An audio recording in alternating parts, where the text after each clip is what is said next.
ዕብራውያን ምዕራፍ 13 ከቁጥር 1 እስከ 6 ድረስ እናነባለን። እርስ በርሳችሁ እንደ ወንድማማች ተዋደዱ፣ እንግዶችን መቀበል አትርሱ። አንዳንዶች ይህን ሲያደርጉ ሳያውቁ መላእክትን አስተናግደዋልና። በእስር ላይ ያሉትን ከእነርሱ ጋር እንደታሰራችሁ ሆናችሁ አስቧቸው። እንዲሁም በሰዎች የሚንገላቱትን ራሳችሁ መከራ እንደምትቀበሉ አድርጋችሁ አስቧቸው። ጋብቻ በሁሉ ዘንድ ይከበር፣ መኝታውም ንጹሕ ይሁን። ምክንያቱም እግዚአብሔር በአመንዝሮችና በሴሰኞች ሁሉ ላይ ይፈርዳል። ራሳችሁን ከፍቅረ ነዋይ ጠብቁ፣ ባላችሁ ነገር ረክታችሁ ኑሩ። ምክንያቱም እግዚአብሔር ከቶ አልተውህም፣ በፍጹም አልጥልህም ብሏል። ስለዚህ በሙሉ ልብ ጌታ ረዳቴ ነው፣ አልፈራም፣ ሰው ምን ሊያደርገኝ ይችላል እንላለን። እግዚአብሔር አባታችን እንዲያስተምረን ከኔ ጋር አንድ ላይ እንጸልይ። እጅግ የተከበርክ እጅግ ታላቅ የሆንክ በሰማይ የምትኖር ታላቅ አምላካችን ደግሞ በምትወደው በልጅ በጌታችን በኢየሱስ ክርስቶስ በኩል ለእኛም አባታችን የሆንክ ሆይ ስለዚህ ሰዓት እናመሰግናለን። በዚህ ማሰማሪያ ውስጥ ተሰብስበን በፊትህ በልጅ በክርስቶስ ኢየሱስ ሐሴት እንድናረግ በማዳንህ ደስ እንዲለን ወደዚህ ስላመጣህን ስለ ሁላችንም እናመሰግናለን። ስለ ውሏችንም ስምህ ይመስገን። እግዚአብሔር አባቶ አሁንም ደግሞ ይኸው ቃልህን በፊትህ ለመመገብ አለን። ልጆችህን በመንፈስ ቅዱስ በኩል ቃልን መቀበል እንድንችል ህይወታችን ላይ ለውጥን ማምጣት በሚችል አይነት መንገድ ከቃል ጋር ትስስር እንዲኖረን እንድታረግ እንለምንሃለን። እግዚአብሔር አባት ሆይ ቃልን እንደመረዳት ደግሞ በህይወት ውስጥ ከቃል ጋር በእውነተኛ መንገድ እንደመቆራኘት የከበረና ሐሴት የሚያስደርግ ነገር የለም። ስለዚህ እነዚህ ቃሎች በልባችን ውስጥ እንዲታተሙ እንድታረግ ልመናችንን እናቀርባለን። ስለ ሁሉ ነገር ተመስገን። በልጅህ በጌታችን በኢየሱስ ስም እንጸልያለን፣ አሜን። እንግዲህ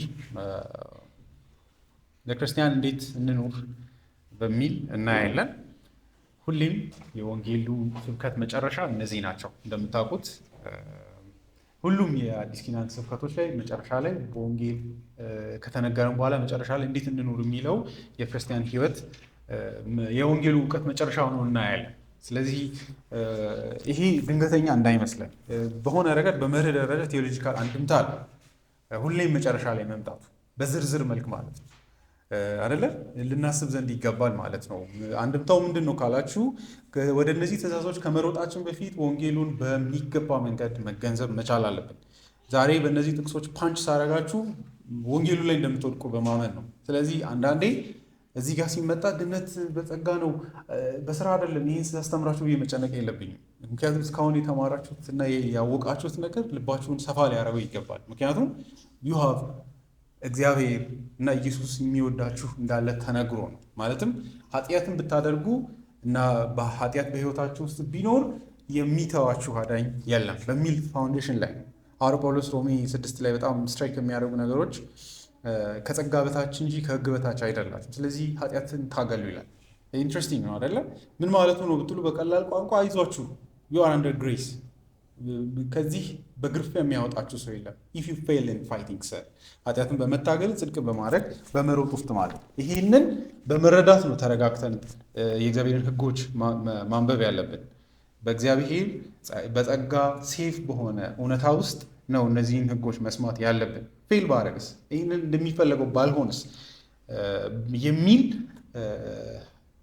ጭንቀት ሳይኖረን ልናነበው ይገባል። ከቤቱ አያባረኝም እግዚአብሔር፣ በልጁ በክርስቶስ ኢየሱስ ሰፊ ቤት ሰጥቶኛል። እንዲሁ በጣም የሚሮጥ አይነት ልብ አይደለም እግዚአብሔር ያለው ብለን መስማት ነው ያለን። እንደዛ ሲሆን እነዚህን ህጎች ለመታዘዝም የሚያስችል ቁመና ይኖረናል። ሌላው እነዚህ ነገሮች እንግዲህ ባልንጀራን መውደድ ናቸው ከሞላ ጎደል። ስለዚህ የመጀመሪያው ነገር ወንጌሉ እግዚአብሔርን እንድንወደው አይጠይቀንም። እግዚአብሔር እንደወደደን ነው ይነግራል።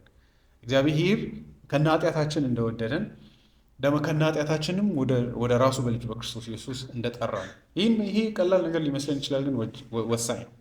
አለዚያ የእግዚአብሔርን ፍቅር በክርስቶስ ኢየሱስ ቴስት ላላረገች ነፍስ ሰውን ውደድ ብሎ እንደመናገር ፔንፉል የሆነ ስቴትመንት የለም አይደለ? ወላጆቻችሁን ውደዱ እንደማለት ከባድ ነገር የለም። ምክንያቱም አጠገባ ያላችሁንም ሰዎች ውደድ ማለት ከባድ ነው አይደለ? ምክንያቱም አፒል የሚያደርግ ነገር ስለሌለ ካልቪን እንደዛ ባልንጀራችሁን ውደዱ ጎን ያለውን ሰው ብሎ መናገር እጅግ ፔንፉል ነው። ምክንያቱም በኃጢአት የወደቀ ኢሜጅ ነው የምታዩት። ማኒፕሌቲቭ የሆነ የሚጎዳችሁን ሰው ብቻ ነው የምታዩት። ስለዚህ ይሄ ኢንካሬጅ አያደርግም ይላል። ለዛ አንደኛ እሱ የእግዚአብሔርን መልክ እናስብ ይላል። እጅግ የሚወደንን አባት እናስብ፣ የእሱ ፍጥሮች ናቸው ብለን እናስብ፣ ከዛ በክርስቶስ ኢየሱስ እናስባቸው በማለት ይሄዳል። ይሄ ቀላል መርህ አይመስለኝም። ለዛ ኢትስ ጉድ ቱ ቴስት የእግዚአብሔርን ፍቅር በአግባቡ መረዳት፣ መገንዘብ፣ ለባልንጀራ መውደድ ከሰዎች ጋር የሚኖረን ህይወት እጅግ ወሳኝ ማለትም ዲፎልት ሴቲንጋችን የእግዚአብሔር ፍቅር መሆኑ ወሳኝ። ከዛ ውስጥ እየወጡ መውደድ ቀላል ነው አይደለ? እግዚአብሔር ስል ይወደኛል፣ ምንም ኒድ የለብኝም፣ እግዚአብሔር አባት ይወደኛል፣ መንፈስ ቅዱስ ይወደኛል፣ የእግዚአብሔር ልጅ ኢየሱስ ክርስቶስ ይወደኛል ከሚል ግንኙነት ነው የሚፈልቀው። ለዛ ላይከብድ ይችላል። ገብቷችኋል? ሰዎቹ ቢጎዷችሁ በሆነ መንገድ መሸከም ትችላላችሁ። ልክ አሁን ቅድም መዝሙሩ ላይ ኢየሱስ ስለወደደኝ ነው ኢየሱስ ከጥግ የወደደኝ በሚል ሴፍ የሆነ ዓለም ላይ ነው። አለዚህ የዚህ ዓለም ፍቅር እንደምታውቁት የሚመሰረተው ሙቹዋል በሆነ መሰጣጠት አንዱ ለሌላው በሚያደርገው ነገር ላይ ነው የሚያርፈው። በዚህ ዓለማዊ ሰዎች አይዋደዱም ብሎ ማሰብ ሞኝነት ነው። የሚሆን ኦርጋናይዝ የሚያደርገው መርህ ነው እንጂ ይዋደዳል። ጌታ ኢየሱስም ይላል አይደለ? አረማውያንስ ይህንን ያደርጉ የለን? እጅ ለሚነሱ እጅ ይነሳሉ ይላል። የሚወዷቸውን መልሶ ይወዳሉ ይላል። እና አብዛኛው ነገር የተመሰረተው አንዱ ለሌላው በሚያደርገው ተመጣጣኝ የሆነ ምላሽ ነው። ያ በጎደለ ቀን ኪዳኑም ይፈርሳል ማለት ነው።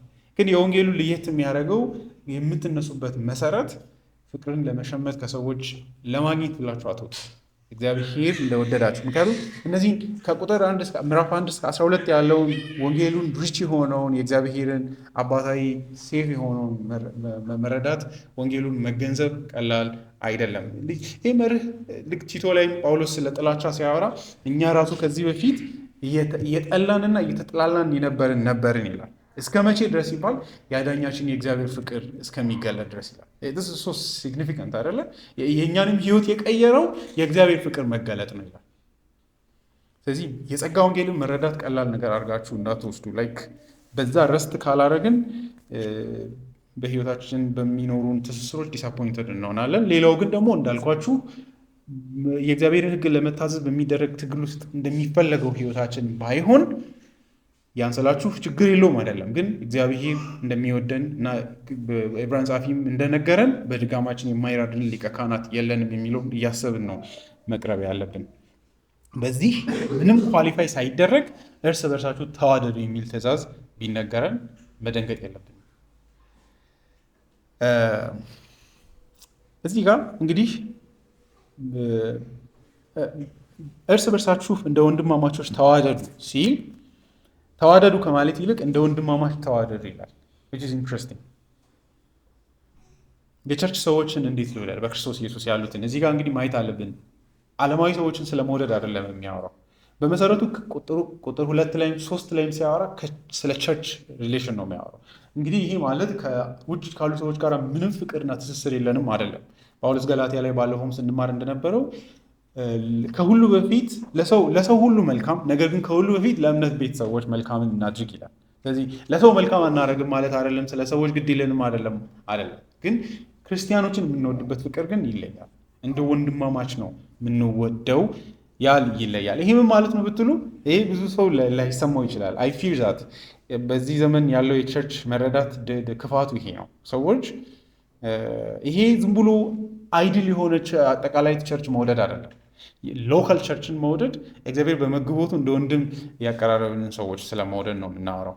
በዚህ ምን እያደረገ ነው ብትሉ፣ ሰው የስጋ ወንድምን ይወዳል። ያንን ፍቅር ለቸርች ኤክስቴንድ አድርጉ ይላል።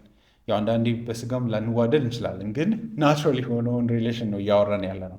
ሰው ከአንድ እናት ሲወለድ በሚዋደድበት አይነት ቸርች ውስጥ አንዳችን ሌላችንን እንደ ቤተሰብ ማየት አለብን፣ እንደ ወንድም መመልከት አለብን። ይሄ በጣም ተርም ሆኖ እንዳይቀር እፈራለሁ። ማለቴ አንዳንዴ ለቸርች ሰዎች ቸርነትን ስናሳይ እንዴት እንደምናስብ አላውቅም። ማለት አንዳንድ የቸርች ሰዎችን በመውደድ እናፍራለን፣ ወይ ደግሞ የሆነ ከዋርድ እንደሆንን ምን ልበላችሁ፣ ወይ መውደዱ ራሱ እንደ ምንድን ነው ቤተሰቦቻችን አብልጠን ባለማየታችን እነሰንስ ወላጆቻችንን አብልጠን ማየት የለብንም አልላችሁም። አሚን ማብለጥ አልበላችሁ ላይክ በክርስቶስ ኢየሱስ ያለውን ቤተሰብ እንዲሁም የባሰ መውደድ አለብን። በዚህ አልፈራም። ያን ስላችሁ ያን ስል ያው ገንዘብን በመስጠት ወር በተለያዩ መንገዶች የራሳችን የግለሰብ ኃላፊነትን እንተው አይደለም። ግን በመውለድ ደረጃ ጌታ ኢየሱስ ትዝ ይላቸዋል። ኢየሱስ እንኳን ጌታችን ማርያም መታ እናትና ወንድሞች ይፈልጉሃል ሲሉት እኔ እናትና አባቴ የእግዚአብሔርን ፈቃድ የሚያደርጉ ናቸው እነዚህ ናቸው ብሎ እየጠቆመ እንዳሳየ ይነግረናል። በጣም ትልቅ ንግግር ነው አይደለ? አይወዳቸውም ማለት አይደለም። ግን የቸርች ህይወት የእግዚአብሔር ቤተሰብ ትልቅ ቤተሰብ እንደሆነ ሊታየን ይገባል። ኢቭን አንዳንዴ የቤተሰብ ግንኙነታችን ሊቋረጥ ይችላል ማይድኑ ወላጆቻችን ከሆኑ ወይ ደግሞ ወንድሞች ካሉ እህቶች ካሉ። የቸርች ዩኒየን ግን ለዘላለም የሚዘልቅ ወንድማማችነት ነው። ስለዚህ we need to see that ያ ደግሞ በቤታችን ውስጥ የምር እውነተኛ የሆነ የምር የሚታይ ነገርን መፍጠር መቻል አለበት። በተለይ በመጀመሪያው ክፍለ ዘመን ካልቪን ይላል ላመንት ያደርጋል። በራሱ ዘመን በታድሶ ዘመንም ሰዎች እንደዚህ በድሮ ዘመን ሰዎች የቸርች አባላትን ወይ ባልንጀሮቻቸውን ወንድም ብሎ ሲጠሩ እጅግ እንደ ትልቅ ክብር ነው የሚሰጡት ለሌላው ወንድም ማለት ነው። ዛሬ እኛ ጋር እንደዛ አይሆንም ብሎ ያዝናል። ይሄ የእኛም ዘመን እውነታ ነው ብዬ አስባለሁ። አይደለም ወንድም ቃሉ ራሱ ሴንስ የለውም ብዬ አስባለሁ። ትርጉም ያለው አይመስለኝም። ግን ሲሪየስ ነገር ነው አይደል? እኔ ይከብደኛል። ወንጌል እንደሚያምን ሰው ማላስበው ሰው ወንድም ማለት ይከብደኛል። የምር ስላችሁ ቀላል ስቴትመንት ስላልሆነ ማለት ነው። የክርስቶስ ቤተሰብ ነህ እንደማለት ነው። የእግዚአብሔር ልጅ ነህ እንደማለት ነው። ወንድሜ ነህ ብሎ እንትን መስጠት እጅ መስጠት ቀላል ነገር አይደለም እና ትልቅ ትርጉም አለው። ያ ግን በእውነተኛ መንገድ ደግሞ መዋደድ በቃል ብቻ አይደለም። ምክንያቱም ቀጥሎ እንግዶችን የመቀበል አይነት ሆስፒታሊቲን ወደ ማውራት ይሄዳል። ከዛ በችግር ያሉትን ወደ ማሰብ ነው የሚሄደው። ያ ማለት በሀሳብ መውደድ አይደለም። ቴዎሎጂካሊ በቃ እኔ እንደዚህ አየር ላይ እንዳይሆን ማለት ነው። ትርጉም ሊኖረው ይገባል በህይወታችን። ታዲያ ይሄ ማለት ስለሚቀለን ነው የምንወደው ብላችሁ ልጠይቁ ትችላላችሁ። እዚህ ላይ ካልቪን የሚናገረው ነገር ልብ ይነካል ብዬ አስባለሁ።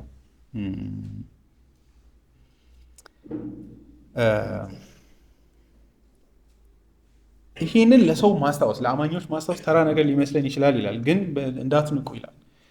But still this precept is generally very needful, for nothing flows away so easily as love. When everyone thinks of himself more than he ought, he will allow to others less than he ought. And then many offenses happen daily which causes separations. እንደ ፍቅር በፍጥነት አማልጮ የሚወጣ ነገር የለም ይላል፣ በብዙ ጥንቃቄ ካልያዛችሁት ይላል። ምክንያቱም ሁላችንም ራሳችንን ከማንም በላይ ከፍ አድርገን ስለምናይ ከኛ ሌላ ያለ አይመስለንም። የራሳችንን ኢንተረስቶች ብቻ ነው የሚያስበው አእምሯችን። ስለዚህ በቀላሉ ነው አንድነታችን የሚያመልጠን። በዚህ መጽሐፍ ቅዱስ በጣም ነው ደስ የሚለው። ካልቪን ይህን መርህ ኢንስቲትዩት ላይ በጣም በሚገርም ሁኔታ ያወራል። ስለ ብዙ ጊዜ ይላል አንዳንድ ሰዎች አምጥተው በጣም አዲስ ነገር እንዳወቁ አስመስለው ከሁሉ በፊት ራሳችሁን ውደዱ ይላሉ ይላል። እንደዚህ አይነት ማይረባ ንግግር የለም ይላል። ምን ማለት ነው ራስን ውደድ ማለት ይላል? ዳትስ ዲፎልት የእናንተ ሪያሊቲ ነው ይላል መጽሐፍ ቅዱስ። የትም ቦታ ላይ ራሳችሁን ውደዱ አይልም ይላል። ከዛ እንዲሁም ይላል አክቲቭሊ እግዚአብሔርንም እንድትወዱ ባልንጀራንም እንድትወዱ ነው የሚናገረው እንጂ ራሳችሁን እንድትወዱ አይናገርም። ምክንያቱም ኦቤስ ነው እሱ። ስለዚህ ይሄ ምንን ይጠይቀናል ብትሉ እኔ ይህን የምር ኢንተረስቲንግ ነው። ይሄ ማን ይወደኛል አትበሉ ነው የመጀመሪያው ነገር። የእግዚአብሔር ትእዛዝ ውደዱ ነው እንጂ እስቲ ማን እንደሚወድህ ቼክ አድርግ ከዛ ውደድ አይደለም። ኃላፊነታችንን ነው ማሰብ ያለብን። እኔ እንደወድ ነው የተነገረኝ። ሌሎቹ እግዚአብሔር ይጠይቃቸዋል። ይህን ገብታቸዋል ጉዳዩ እኔን ይወዱኛል ወይ አይደለም፣ እሱ አያገባቸውም። እነሱ ለዛ ለእግዚአብሔር ራሳቸው መልስ ይሰጣሉ። የኔ ዲፎልት የሆነው ልብ መሆን ያለበት እግዚአብሔር ውደድ ነው እያለኝ ያለው እና አንዳንድ ጊዜ ለምንድን ይህን ማነሳው ብትሉ አንዳንድ ሰው የዚህ ቸርች ፍቅር የለም ብሎ ይከሳል። ግን አንዳንዴ ራሳችንን ነው ማሰብ ያለብን። እኔ ምን ያህል ወድጃለሁ ብሎ መጠየቅ ያስፈልጋል። የትኛውን ፍቅሬን አፍስሼ ነው ሰዎች መውደድ ያቃታቸው አይደል? ሁሉም ሰው አይወድም ብሎ ከከሰሰ እናንተ ምንስ አድርገን እናውቃለን? ለሌላው ኬር አድርገን አስበን ተጨንቀን ምን እናውቃለንና ነው። ስለዚህ የትልቁ ኮንሰርን መሆን ያለበት እኔ ለእግዚአብሔር ቤተሰብ ምንድን ነው ማድረገው? ምክንያቱም ቅድምም ብያቸዋለሁ እግዚአብሔር ስለወደደ እግዚአብሔር እጅግ በብዙ ክብር በልጁ በክርስቶስ ኢየሱስ ለስጋ ዓይን የማይጨበት ፍቅር ቢሆንም በወንጌል ብርሃን ግን ካያችሁ እጅግ ቲክ የሆነ ፍቅር ነው። እግዚአብሔር አልጥልህም፣ አልተውህም፣ ሁሌም ለእናንተ ነኝ የሚልበት አይነት ነው በክርስቶስ ኢየሱስ። በዚህ ጠግበን በዚህ አይነት መንገድ ነው እንጂ መመላለስ ያለብን፣ አለዚያ ዓለማዊ ሰዎች እንሆናለን። አይደለም ኢየሱስ ያስጠነቀቀው እዚህ ጋር ነው የሚመጣው ማለት ነው። የሚወዱኝ ሰዎች እወዳለሁ ፒክ እያደረጉ ቸርች ውስጥ አይደለ? እንደዚህ አይነት ሎጂክ ያ ከሆነ ምንም አረማውያን ሎጂካቸው ያ ነው። የሚጋብዛቸውን ይጋብዛሉ፣ የሚጠራቸውን ይጠራሉ። ያ ሎጂካቸው ነው ይላል። ይሄ ምንም ትራንሰንድ የሚያደርግ የፍቅር መገለጥ የለውም ይላል ጌታ ኢየሱስ። ይህንን አሳስቦናል። ስለዚህ ይሄ የዲፎልት የአእምሯችን ልብ መሆን አለበት። ላይክ ለቸርች ብዙ ለማድረግ ማሰብ አለብን። ምክንያቱም እኔ በጣም ዮሐንስ መልእክት ላይ ይሄ ሎጂክ በጣም ነው ልብ የሚነካው ብዬ አስባለሁ። ምክንያቱም ምዕራፍ 3 ላይ እንደዚህ ይላል። ምዕራፍ 3:16 የምር ሊያስደንቀን ይገባል። ኢየሱስ ክርስቶስ ሕይወቱን ስለኛ አሳልፎ ስለሰጠ ፍቅር ምን እንደሆነ በዚህ እናውቃለን። አይታችኋል። ከዛስ እኛም ሕይወታችንን ስለ ወንድሞቻችን አሳልፈን ልንሰጥ ይገባናል። አይታችኋል። ምን አድርገውልኛል አይደለም ብዬ የምነሳው ኢየሱስ። ከዛ ወዴት እንደሚሄድ ታውቃላችሁ? ቁጥር 17 ማንም ሀብት እያለው ወንድሙ ሲቸገር አይቶ ባይራራለት የእግዚአብሔር ፍቅር እንዴት በእርሱ ይኖራል? አይታችኋል። ላንብብላችሁ።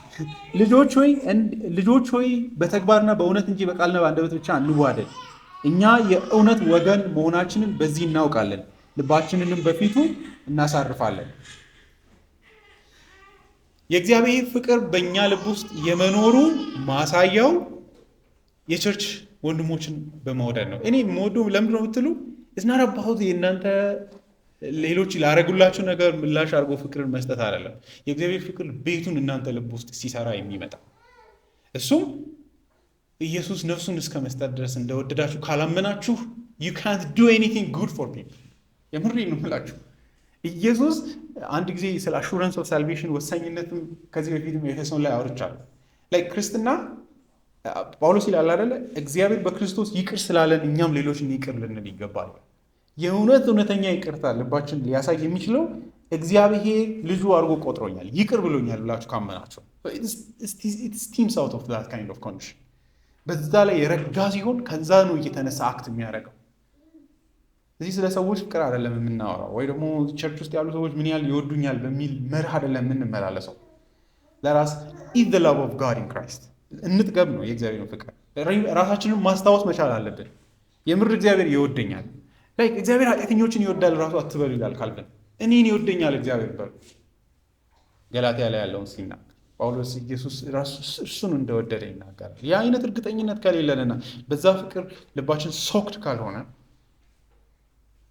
ለሰዎችም እጅ ያጥረናል። ሊሚታችን ነፍስ እስከ መስጠት ግን መገለጫውን ሲያሳይ ግን ገንዘብ ወደ መስጠት ይሄዳል። ገንዘብ እያለው ይላል። የሌለው ሰው ባይሰጥ ችግር የለም፣ ግን ገንዘብ እያለው ወንድሙን ሲቸገር አይቶ ባይራራለት ይሄ ሰው የእግዚአብሔር ፍቅርን ቴስት አላረገም ነው የሚለው። ይገርማል አይደለ? it shows ዮሐንስ መልእክት ዩኒክ ባህሪው እሱ ነው። ላይክ እናንተን አርጉ ብዙ አይልም። የምር እግዚአብሔርን ማወቅ እና እግዚአብሔርን በወንጌሉ ተረድተናል ወይ ከሱ ነው የሚያነጻጽረው። ከዛ ነው ኢማኒቲ የሚያደርገው እውነተኛ የክርስቲያን ህይወት።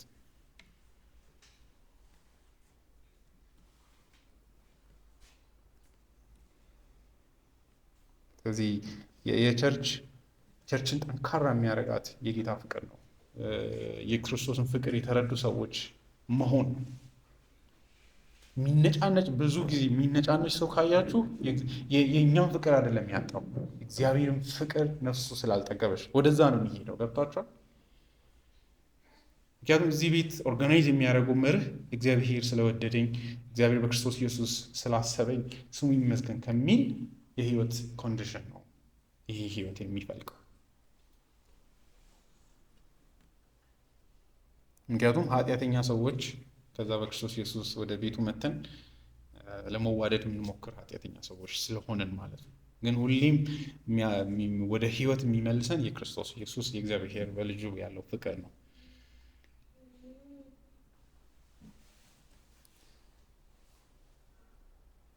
ሌላው ግን ሰዎች ሪል ኃጢአተኛ መሆናቸውን መርሳትም የለብንም። ኃጢአት ሀሳብ አይደለም፣ የምር ልባችንን ይቆጣጠራል በሆነ ረገድ አሮጌው ሰው።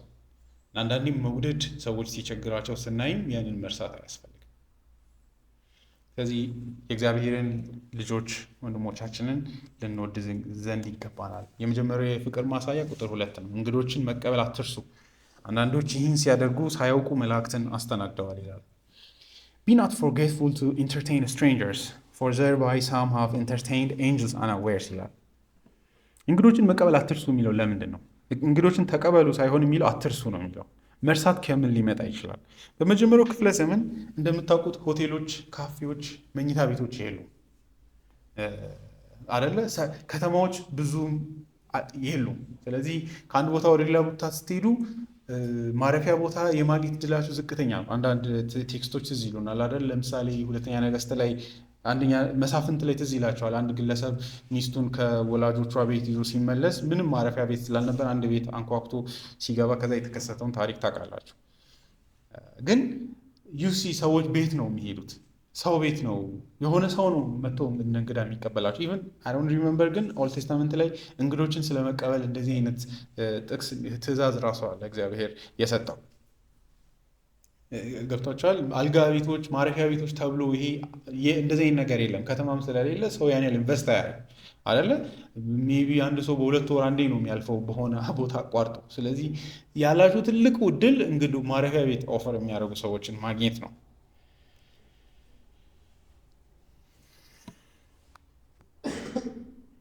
ነገር ግን በጥንታዊ ቤተክርስቲያን ግን ልዩ ባህሪ ምንድን ነው ብትሉ ብዙ አማኞች ይሰደዳሉ። ከአንድ ቦታ ወደ ሌላ ቦታ ፍሌድ ያደርጋሉ። ያኔ ያላቸው ብቸኛ ተስፋ ኦፈር የሚያደርግ ሰው ቤታቸው ውስጥ እንድታርፉ እድል። ምክንያቱም በጣም ይሄ ቀላል ትእዛዝ እንዳይመስላችሁ ላይፋቸው ነው። ኤቭሪ ታይም ያያሉ። አንድ ሰው ከሌላ ቦታ መጥቶ ሲያልፍ አማኞች ሲቸገሩ ያያሉ። ስለዚህ ሪል ነው ትእዛዙ። ለእኛ አሁን እንግዶች ተቀበሉ ማለት ቤት አንዳንዴ ጋብዛችሁ ተቀበሉ አይነት፣ ለእነሱ ግን የምር የምትቀበሏቸውን ሰዎች ህይወት አፌክት የሚያደርግ አይነት ነገር ነው እና በብዙ ተቸግረው የሚሰደዱ ክርስቲያኖችን ያላቸው ብቸኛ ትልቅ ኢቨን ሽማግሌ ሲመረጥ አንዱ ወሳኙ ነገር ሆስፒታሊቲ ነው።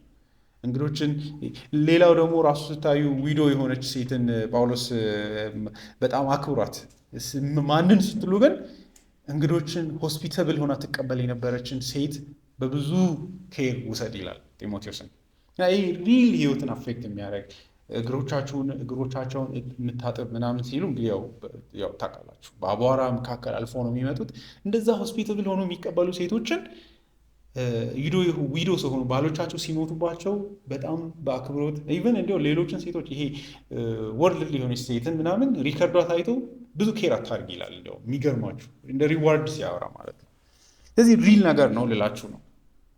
እና ለምንድን ነው አትርሱ የሚለው ተብሎ ሲጠየቅ አንዱ ምንድን ነው ያንኑ ክርስቲያናዊ ቸርነትን ኤክስፕሎይት ይደረጋል።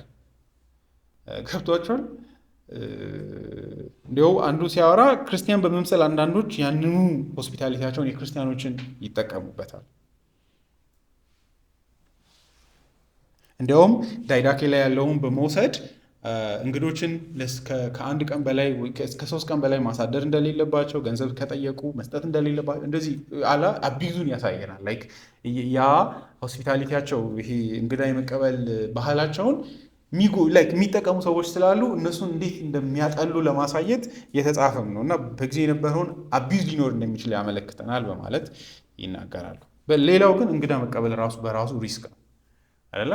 ቤታችሁ ውስጥ ድንገት ስትሬንጀር ማለት የምር ስትሬንጀር ማለት ነው።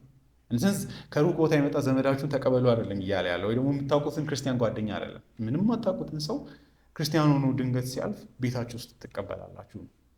ሪስኪ አይደለ? እምነት ይጠይቃል። እግዚአብሔር ይጠብቀኛል ብላችሁ እንደዛ አስባችሁ ነው የምታደርጉት ብዬ አስባለሁ። ምክንያቱም አታውቁም ምን አይነት ሰው እንደሆነ። የምር ሪስክ ወስዶ ቤትን መክፈት ነው።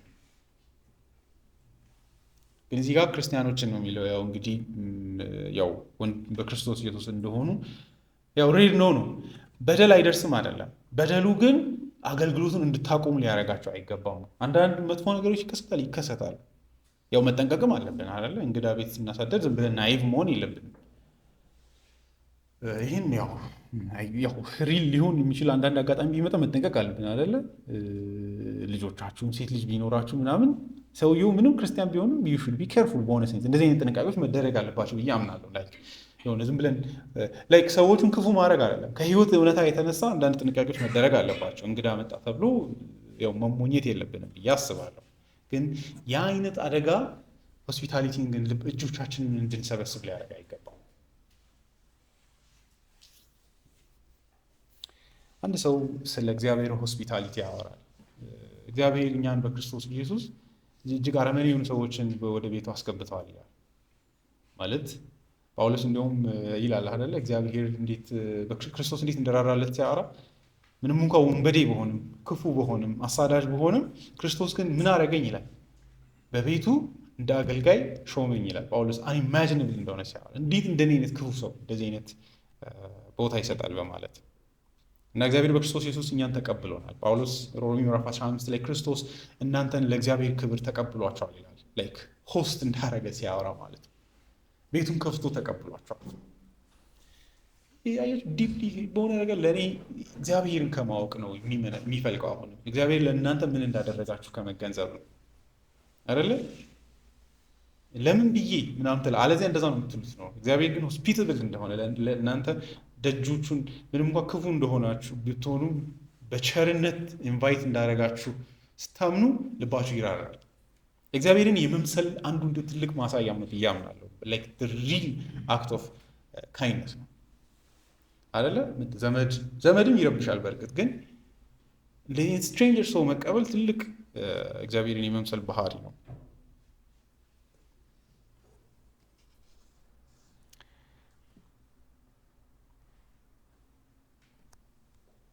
ነገር ግን በጣም ልብ በሚነካ መንገድ ጸሐፊው በረከቱን ነው የሚያሳየው። አንዳንዶች ሳያውቁ ምን አድርገዋል ይላል፣ መላእክትን ተቀብለዋል ይላል። ይህ እንግዲህ አብርሃምን ነው የሚያወራው፣ ሌላ ምንም ጥያቄ የለውም። እዚህ ያሉትም ሁሉም አብርሃም ነው የሚሉት። እውነትም አእምሯችን ላይ የሚመጣልን አብርሃም ነው። የአብርሃም ታሪክ እንግዶቹን የተቀበለበት መንገድ በእርግጥ አብርሃም ብቻ አይደለም። አንዳንድ ማኑሄም የሳምሶን እናትንም የሳምሶን እናት ቤተሰብ ታሪክንም እናውቃለን። እንዴት አነዌር ሲንሲሪ ሲያወሩ ሳያውቁ የእግዚአብሔርን መላእክት እንዳነጋገሩ እናነባለን። እዚህ ውስጥ ምንድን ነው እየደበቀ ያለው ብትሉ ጸሐፊው ሪስክ አለ ወይ? አዎ አለው። ግን በረከቱን ተመልከቱ ይላል።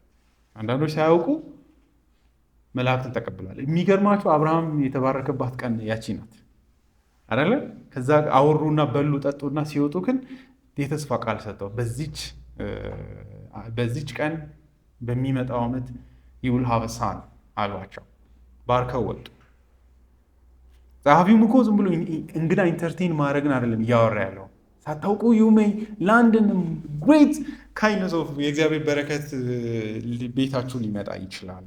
ያ ማለት በደምብ ስሙ፣ የምንቀበላቸው ሰዎች መላእክት ሊሆኑ ይችላሉ እያልን አይደለም የምንቀበለው። አለ ነው ሰው መላእክት ሊሆኑ ይችላል እያልን አይደለም።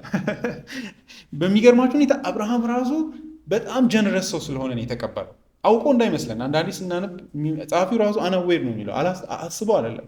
ሄዳችሁ ስታነቡ ስትራይክ ያደርጋል ካይንድነሱ። ቤት ውስጥ የሚያደርጋቸው ነገሮች ሂዱ እናንትኑ ፍሬሽ ነው እረዱ እንደዚህ እያለ በቃ የሆነ እንደ ሰርቨንት ነው። ሰዎቹ ትልቅ ሰዎች እንደሆኑ አስበው አይደለም። ጀስት መንገዳቸውን እያለፉ የነበሩ ሰዎች አድርጎ ነው ያሰባል። እና ቤቴ ውስጥ እረፉ። ከዛ ደግሞ ሎጥ ጋርም ስትሄዱ ሳያውቅ ሲቀበል ታያላችሁ፣ እና ድነት ሲሆንለት ታያላችሁ፣ ይዘውት ሎጥንም ሲወጡ። ስለዚህ የእግዚአብሔር ብለሲንግ አለ እያለ ነው። እንዲያውም ካልቪን ይላል እግዚአብሔር ለምንድን ነው እንደዛ ያደረገው ብትሉ ይላል እንግዳ መቀበልን እንድንለምድ አይደለ? ይሄ ምን ልበላችሁ ሀው እንደሚወድ ለማሳየት ነው ይላል። እንዲያው እንደዚህ ይላል and doubtless God proved that hospitality was especially acceptable to him when he rendered such a reward to Abraham and to Lot. አብርሃምንና ሎጥን እንደዛ ትሪት ሲያደርግ እግዚአብሔር ይህን አገልግሎት ምን ያህል እንደሚወድ ማሳያ ነው። ስለዚህ ስጋዊ አእምሯችሁ ነው ሆስፒታሊቲ እንድትጠሉ የሚያደርገው። ቤታችሁ ውስጥ የሚፈጠረውን ዲስኮምፈርት እንደሱ ሳስቡ እንደዛ ልትሉ ትችላላችሁ። ግን you should learn ልባችሁን መለጠጥን መማር አለባችሁ ወይ መማር አለብን። ትልቅ ባህሪ ነው መንፈሳዊ። I'm not being light አንዳንዴ ቴዎሎጂ ብቻ አውቀን ያለ ነው መሰለኝ። we need to practice this kind of ደግነትንና ማሰብን ሌሎችን ላይ እንዳልኳችሁ ነው። ወንድሞቻችንን የምር በቃል ብቻ በኑሮ እንውደድ። ገንዘብ የሚጎለው ሰው ቸርች ውስጥ አለ፣ በአንድም በሌላም። ኢትስ ማተር ኦፍ አቴንድ ማድረግ ነው፣ ማየት ነው ተረጋግቶ። ቸርች የሚቀር ሰው ማን ነው? በምን ምክንያት ይሄ እንደዚህ ብላችኋል። ሆስፒታሊቲንም እንደዛ ይሽናት እንኳን ክርስቲያን ወንድሞቻችንን እንግዶው የሆኑ በክርስቶስ ኢየሱስ የሆኑ ሰዎች ራሱ ለመቀበል ልባችንን ክፍት ማድረግ አለብን። ራሳችንን ማዘጋጀትም ጭምር አለብን። ውጫዊ ድርጊት ሳይሆን ከሁሉ በላይ ልባችን የእግዚአብሔርን ሕዝብ መውደድ አለበት። ከዛ የእግዚአብሔር ሕዝብ በቅዱሳን መካከል የመኖርን ክብር ማየት አለብን። ከሱ ነው እንደዚህ አይነት ለጋስነት የሚፈልቀው። አለዚያ ሪፒቲንግ ኢት አለዚያ ይሄ አገልግሎት እንደሚከብደን አስባለሁ። አንዳንዶቻችን እዚህ ጋር ስሙ መላእክቶችን ላትቀበሉ ትችላላችሁ። ነገር ግን ጌታ ኢየሱስ በእርሱ ስም ስለምንቀበላቸው ማናቸው ብርጭቆ ራሱ ትታወሳለች ይላል። ዳዝንት ዛት ኢንካሬጅ አስ? የእግዚአብሔር ቤተሰብን በዚህ መንገድ ማሰብ አስባችኋል? ኢየሱስ እያለ ያለውን ብርጭቆ ደግሞ ተራ ነገር፣ አንድ ብርጭቆ ውሃ ማጠጣት ምንም አይደለ? አሁን ባይከፈላችሁ፣ አሁን በረከት ቤታችሁን ተከትሎ ባይመጣ ራሱ ወርዚ አገልግሎት ሳታውቁ እንዲሁ ኢየሱስ ምንድን ነው የሚለው? የእርሱ የሆኑትን ቤተሰቦችን መንከባከብን። እንዲሁም እኔ ካልቪን የሚለው ላንብብላችሁ። ያው ካልቪን ትረስት እናደርገዋለን የሆነ ማይሆን ነገር እንደማይሰራ እና በሆነ ረገድ የእግዚአብሔር አገልጋይ ስለሆነ were anyone to object and say that this rarely happened to this the obvious answer is like አረ መልአክ ሁሉማ አይመጣም እንደዚህ አልሞኝም እንዳትሉ ይላል that not mere angels are received but Christ himself when we receive the poor in his name. ይህን ስላችሁ ሂውማኒስት እንድንሆን አይደለም። በቃ ድሃ መርዳት ኢየሱስን መርዳት አይደለም። የክርስቶስ የሆኑትን ግን ማሰብ ግን ኢየሱስ ለእርሱ እንደሚደረግ ቸርነት ይቆጥራል እና it will be paid for you። አንዳንዴ በጸጋ ነው ሄዳለሁ። ኦፍኮርስ ሽልማት አለው ሲባል ግን ሊያበረታታን ይገባል። ድነታችሁን ታጣላችሁ አይደለም፣ ግን ሪዋርድ አደርጋለሁ እያለ ነው። እኔ የሽልማት ልዩነት አለ ብዬ አምናለሁ። እግዚአብሔርን በመውደድ ከእግዚአብሔር ዘንድ በሚሰጥ ሁላችንም እንንበሸበሽ ይሆናል፣ ግን እግዚአብሔር እንዲህ አይነት ደግነትን በሰማይ ሪዋርድ እንደሚያደርግን አምናለሁ አይደለም። መጽሐፍ ቅዱስ እንደዛ ነው የሚያስተምረው። ኢን ሴንስ ኦፍ አያድነንም። ሪዋርድንና መዳንን መለያየት አለብን። ያን ስላችሁ ለምንድን ነው የምለው ብትሉ ይሄ ካልገባን አይ ቲንክ ሌዚ እንሆናለን በዚህ አገልግሎት። እግዚአብሔር በጣም አስተዋይ ሰዎች እንድንሆን ነው በቃሉ ውስጥ እንዲህ አይነት ነገር የሚነግረን ብዬ አምናለሁ። የብልህ ሰው መጋቢ ታሪክ ትዝ ይላቸዋል። ሊባረር ሲል እንዴት ወዳጆችን እንደፈጠረ ጌታ ኢየሱስ የሚገርም ሎጂክ ነው እዛ ጋር የሚያሳየው አይደለ? ሰውየው ሊባረር እንደሆነ ሲያስብ ሰበሰባቸው፣ ዕዳ ብዙ ያለባቸው። ከዛ 500 ያለበትን ይኸው 100 አድርጌ ይላሉ እና እየቀነሰ ጌታ ኢየሱስ ኔጌቲቭ ምሳሌ እንደሆነ ይናገራል። የዓለም ክፉ ሰዎች እንኳን ይህን ያደርጋሉ ይላል። እነሰንሱ ግን ዋይዝ ነው ይላል። ቤት እየሰራ ነው ይላል። አንደኛው ሲባረር ባካፕ እየሰራ ነው። ይህን ስታዩ የዚህ ዓለም ገንዘብ ላይ ብልጥ ሁኑ ይላል። ከዚህ ዓለም ይዛችሁ ገንዘብ አትይዙ፣ ግን you can do something with it። ከዚህኛው ቤት ከዚህኛው ስራ ስትለቀቁ እዛ ጋር you will have ብዙ ሽልማት ይላል። do math with your money ይላል። ገንዘባችሁ ላይ ይሄ አይነት ብልጠት አድርጉ ይላል። አንደኛ ጢሞቴዎስ 6 ቁጥር 17 በዚህ ዓለም ባለጠጎች የሆኑት እንዳይታበዩ ደስም እንዲለን ሁሉን አትረፍርፎ በሚሰጠን በእግዚአብሔር እንጂ አስተማማኝነት በሌለው በሀብት ላይ ተስፋ እንዳያደርጉ እዘዛቸው። መልካም እንዲሰሩ ቸሮችና ለማካፈል ፈቃደኞች እንዲሆኑ እዘዛቸው። ቁጥር 3 በዚህ አይነት እውነተኛ የሆነውን ሕይወት ያገኙ ዘንድ ለሚመጣው ዘመን ጽኑ መሰረት የሚሆን ሀብት ለራሳቸው ያከማቻሉ ይላል።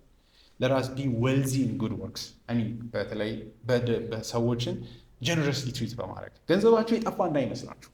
እውነት እግዚአብሔር ይርዳን ይህን አይነት የብልጥ ሰው የአካውንቲንግ ልብ እንዲኖረን ማለት ነው። ገንዘባችሁ የጠፋ ሊመስላችሁ ይችላል። የሆነ ሰው ሆድ ውስጥ ገብቶ የጠፋ ሊመስል ይችላል። ዶንት ቢ ፉል ኢን ሴንስ ኦፍ የእግዚአብሔር ቤተሰብን ትሪት ስታደርጉ እንደግ ላይ በብዙ እግዚአብሔር ደግሞ የሚያሳጣችሁ እንዳይመስላችሁ። ጌታ ጳውሎስ አንደኛ ቆሮንቶስ ምዕራፍ 10 ላይ የሚናገረው አንድ ልብ የሚነካው ሁለተኛ ቆሮንቶስ ምዕራፍ 10 ላይ የሚለው እሱን አይደለ? እግዚአብሔር አብዝቶ እንድትዘሩ ይሰጣቸዋል።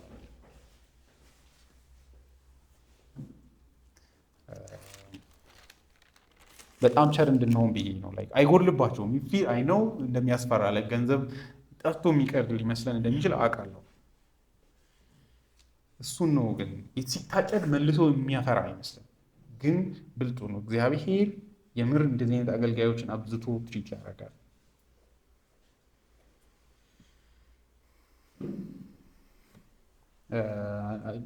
ሁለተኛ ቆሮንቶስ ምዕራፍ 9 ከቁጥር 6 ጀምሮ ላንብብላችሁ። ይህን አስታውሱ፣ ጥቂት የዘራ ጥቂት ያጭዳል፣ ብዙ የዘራ ብዙ ያጭዳል። እያንዳንዱ ሰው በቅሬታ ወይም በቅሬታ ወይም በግዴታ ሳይሆን በልቡ ያሰበውን ያህል ይስጥ። ምክንያቱም እግዚአብሔር በደስታ የሚሰጠውን ይወዳል። ሁል ጊዜ በሁሉ ነገር የሚያስፈልጋችሁን ሁሉ አግኝታችሁ ለበጎ ስራ ሁሉ እንድትተርፉ እግዚአብሔር ጸጋን ሁሉ ሊያበዛላችሁ ይችላል። ይህም በተነ፣ ለድሆችም ሰጠ፣ ጽድቁ ለዘላለም ይኖራል ተብሎ እንደተጻፈው ነው። የእግዚአብሔር ባህሪ ነው የሚያሳየው። አይታችኋል? በተነ፣ ለድሆችም ሰጠ፣ ጽድቁ ለዘላለም ይኖራል ተብሎ እንደተጻፈው ነው። ለዘሪ ዘርን ለመብላት እንጀራን የሚሰጥ እርሱ የምትዘሩትን አትረፍርፎ ይሰጣችኋል፣ የጽድቃችሁንም ፍሬ ያበዛላችኋል። ሁሉ ጊዜ በልግስና መስጠት እንድትችሉ በሁሉ ነገር ያበለጽጋችኋል። ልግስናችሁን በእኛ በኩል የሚደርሳቸው ሰዎች እግዚአብሔርን ለማመስገን ምክንያት ይሆናቸዋል። ይህ የምትሰጡት አገልግሎት የቅዱሳንን ጉድለት የሚያሟላ ብቻ ሳይሆን ብዙ ምስጋና ለእግዚአብሔር የሚቀርብበት ነው። በጣም ልብ ይነካል። ይሄ ለጳውሎስ ለወንጌሉ የሚሰጥ ኢቭን ግራቲቲዩድም ጭምር ነው ይላል። እግዚአብሔር ሆይ እኔን ባለጠጋ ስላደረከኝ በክርስቶስ ኢየሱስ አመሰግናለሁ የምትሉበትን ዌይ ኦፍ ሪስፖንስ ነው ይላል። ምክንያቱም ሎጂኩን ተመልከቱ። የክርስቶስን ወንጌል ተቀብላችሁ ስለታዘዛችሁና ለእነርሱም ሆነ ለሌሎች ስላሳያችሁት ልግስና ሰዎች ተፈትኖ ስላለፈው አገልግሎታችሁ እግዚአብሔርን ያከብራሉ። ስለ እናንተም በሚጸልዩበት ጊዜ እግዚአብሔርን ከሰጣችሁ ታላቅ ጸጋ የተነሳ ይናፍቋቸዋል። በታላቅ ሊገለጥ ስለማይችል ስጦታው እግዚአብሔር ይመስገን ይላል። ሪሊ ቢ ጀነረስ ለእግዚአብሔር ቤተሰብ እና እንዋደድ ልላችሁም ነው። ቁጥር 3 በስር ላይ ያሉትን ከእነርሱ ጋር እንደታሰራችሁ ሆናችሁ አስቧቸው፣ እንዲሁም በሰው እጅ የሚንገላቱትን ራሳችሁ መከራ እንደምትቀበሉ አድርጋችሁ አስቧቸው ይላል። ሶስተኛ ፍቅር፣ በእስር የታሰሩትን ማሰብ። ይሄም ገንዘብን ስለመስጠት ነው። ወይም ደግሞ በእስር ውስጥ ያሉትን አስቡ ማለት ተቀምጣችሁ ሜዲቴት አድርጉ ማለት አይደለም። አስቧቸው ነው። ማሰብ ደግነትን ማድረግ ነው። አትርሱ እያለ ነው። አንዳንዴ ይረሳል። በበጎነት ላይ ስትገኙ የሚቸገሩ ሰዎች ትዝ አይሏችሁ። ስለዚህ ለማስታወስ ሞክሩ ይላል የተቸገሩትን እና እዚህ ላይ 3 በሆነ መንገድ ልንተረጉም እንችላለን። ያሉትን ከእነርሱ ጋር እንደታሰራችሁ ሆናችሁ አስቧቸው። ከዛ እንዲሁም በሰው እጅ የሚንገላቱትን ራሳችሁ መከራ እንደምትቀበሉ አድርጋችሁ አስቧቸው። አንደኛ የራሳችሁ አካል እንደታሰረ፣ ሁለት ደግሞ በሰው እጅ የሚንገላቱትንም እንደ አካላችሁ አድርጋችሁ ቆጠሩ፣ አስቡ ይላል። ይሄንን በ3 መንገድ አንዳንዶች እናንተም ከዚህ በፊት ታስራችሁ አይታችኋልና መታሰርን ስለምታውቁ አስቡ። ሁለተኛው ደግሞ የራሳችሁ ሰውነት እንደታሰረ አስባቸው። ሶስተኛው ደግሞ የክርስቶስ አካል እንደሆኑ አድርጋችሁ አስቡ የሚል ነው። ሁለተኛው አይሆንም፣ የመጀመሪያውም ጥሩ ኦፕሽን አይደለም። ያ ማለት የክርስቶስ አካል ስለሆናችሁ አስቡ አይደለም የሚለው በትይዩ ካየ ነው እያለ ያለው የመጀመሪያው ላይ እንግሊዝኛው በእስር ያሉትን እናንተ እንደታሰራችሁ ናችሁ ቁጠሩ ይላል። ቀጥታ ነው የሚለው። ከዛ ደግሞ የሚጎዱትንም የእናንተ አካል እንደሚጎዳ አድርጋችሁ አስቡ፣ በዚህ አስታውሳቸው ይላል እና ሁለቱ በትይዩ ነው መታየት ያለበት።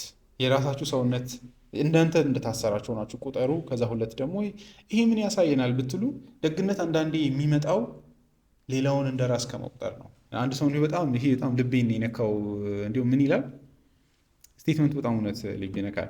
a capacity for putting oneself in another's place and exercising imaginative sympathy is a part of true charity ይላል። አእምሮ ለንድ ማድረግ ማለት ነው። እስቲ ያን ሰው መሆን ምንድን ነው ብላችሁ ትንሽ ጊዜ ለማሰብ ሞክሩ። ከዛ ደግነት ይወጣል። አንዳንዴ በዚህ አእምሯችን ስለማይፈቅድ ነው እጃችን የማይሰራው። ያን ሰው መሆን ምንድን ነው፣ በምን አይነት ስቴት ነው የሚገኘው ስትሉ አእምሯችሁ ኢማጂኔሽን ነው የሚለው። መታሰርን ለማሰብ እንደዛ ነው። በዚህ ለሰዎች መራራትም ከዚህ አይነት ልብ ነው የሚመጣው። መራብን፣ መተቸገር፣ እንደዚህ አይነት ነገሮችን አእምሯችን ልብ ሲከፍት በዚህ አይነት ደግነት ምላሽ ይሰጣል። ስለዚህ አንዳንዴ አእምሮ ላይ አክት እናድርግ ላይ ገብቷቸዋል።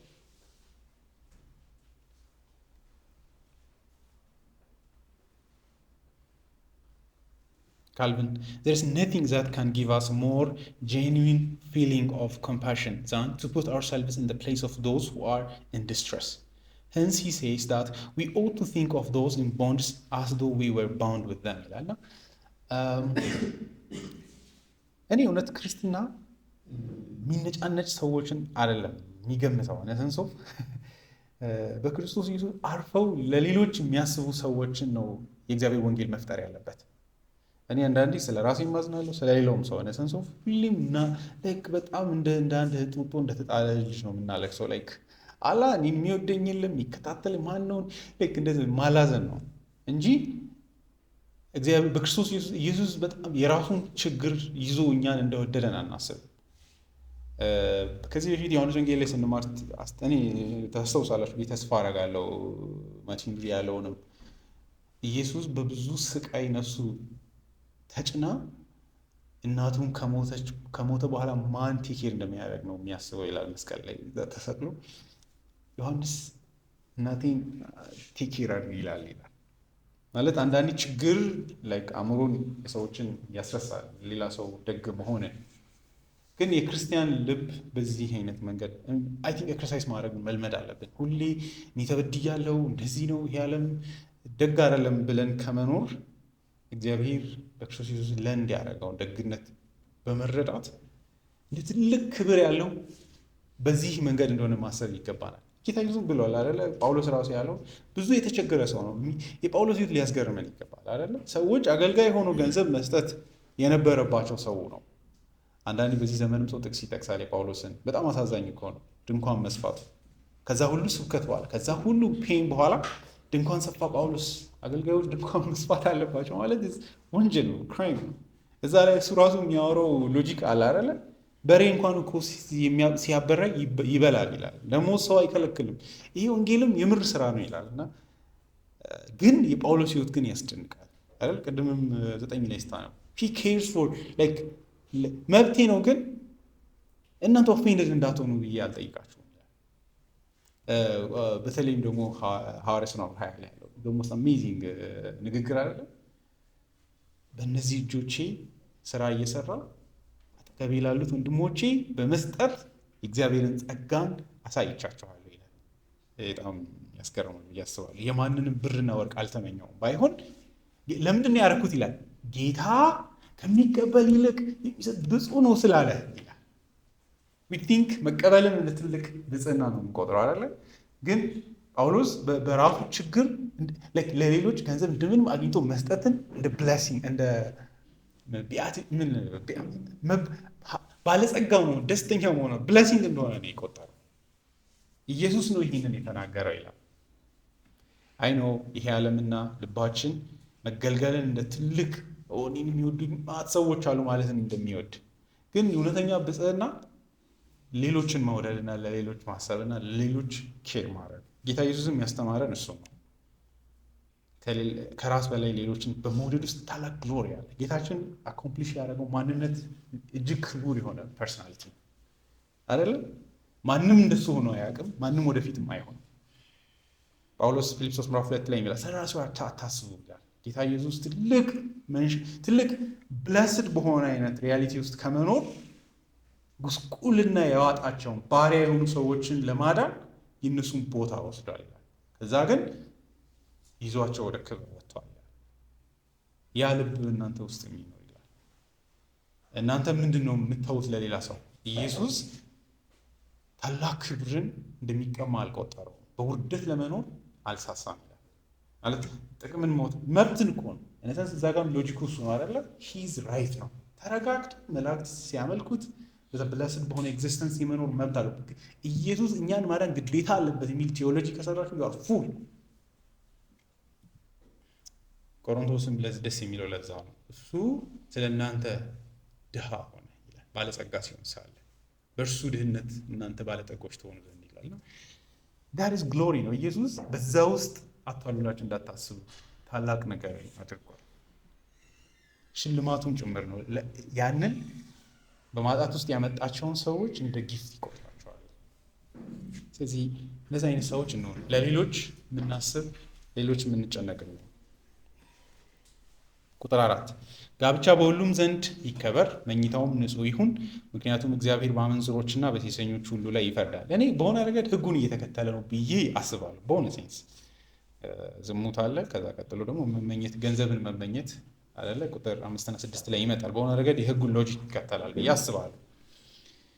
ጋብቻ በሁሉም ዘንድ ይክበር፣ መኝታውም ንጹሕ ይሁን፣ ምክንያቱም እግዚአብሔር በአመንዝሮችና በሴሰኞች ላይ ይፈርዳል። ግሪኩ ላይ ትእዛዝ ነው ወይስ ዲስክሪፕቲቭ ነው? ማለት ነው 1954ን ካያችሁ ወይ እንግሊዝኛውን ራሱ ካያችሁ ጋብቻ ክቡር ነው ይላል እንጂ ይክበር አይልም። ትእዛዝ አይደለም የሚያደርገው። ጋብቻ ክቡር ነው፣ መኝታውም ንጹሕ ነው፣ እግዚአብሔር ግን ብሎ ይቀጥላል። እና ይሄ ነገር ትእዛዝ ነው ወይስ አክብሩ ጋብቻ ነው ወይ ደግሞ መኝታውን እንደዚህ እያለ ነው ወይስ ጋብቻ እንዲህ አይነት ነው እያለ ነው ወይ? ትእዛዝም ነው ዲስክሪፕሽንም ነው። ለምንድነው ትእዛዝ የሚሆነው? ከግማሽ በኋላ ያለው ትእዛዝ ስለው ኔጌቲቭ የሆኑ እንዳታደርጉ ይላል። እርሱ አመንዝራነትና ሴሰኝነት ነው። ይሄ ማለት ነው ይሄኛው ብቻ ነው ማድረግ የተፈቀደላችሁ እያለ ነው። ስለዚህ በዛ ሴት ትእዛዝ ይሆናል። ግን ትእዛዝ ብቻ ሳይሆን ግን የትዳር ህይወትንና አመንዝራነትን ነው ያነጻጽረው። የትኛው ቅዱስ እንደሆነ የትኛው የተዋረደ እንደሆነ ማለት ነው። በዚህ ዘመን በአንድም በሌላም ሰዎች ጋብቻን ክቡር እንዳልሆነ ይናገራሉ። በጣም ደፋር ሰዎችም አሉ። መጋባት እርኩስ እንደሆነ በአደባባይ የሚያስተምሩና የሚያውጁ በተለይ ነጮች ጋር እንደ አንድ አይደለ ጋብቻ እርኩስ ነገር እንደሆነ እኛ ዘንድም አይደለ አገባው ሲባል ገባ ማለት ነው ይባላል። እስር ቤት ማለት ነው አይደለ? ነፃነት የተወሰደ የኔ ወንድም አሁን እንጂ አርኪ ህይወት ይጠፋል ይባላል። ሁሉን ነገር ይሄ ፎርም ኦፍ ጋብቻ ምን ማለት ነው? ክፉ ነው ማለት ነው። ከዛ ደግሞ ይወጡና ሲንግል ማም ፕራውድ ሲንግል ማም ይሉናል። ምን ማለት ነው? ፔን ነው አይደለም መሆን ያለበት። ላይክ ባሌን አጥቻለሁ አም ሶሪ አም ሳድ ነው እንጂ ምንም አይደለም። ይቻላል ህይወት። ይሄ ፎርም ኦፍ ምን ማለት ነው? ጋብቻ ክፉ ነው እንደማለት ነው። መጽሐፍ ቅዱስ በቦልድነስ ስላለው የትም ቦታ ላይ ጋብቻ ክፉ ነው አይደለም።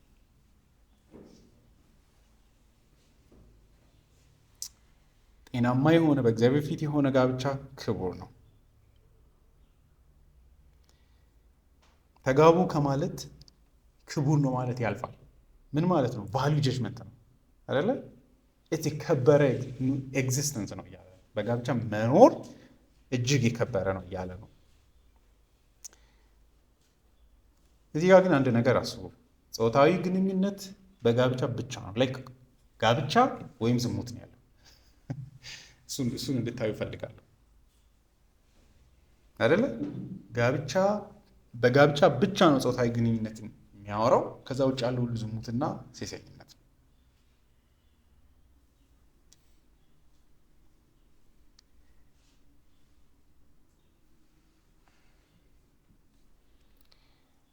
ከዝሙትና ከርኩሰት ከሴሰኝነት መውጫው ብቸኛ ቀዳዳ ስቶይክ መሆን ሳይሆን ማግባት ብቻ ነው።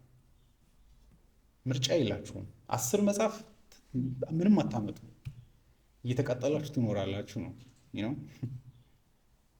ካልቪን እንደዚህ ይላል፣ I am inclined to think that the apostle sets marriage here in opposition to fornication as a remedy for that evil, and as the context plainly shows that this was his meaning.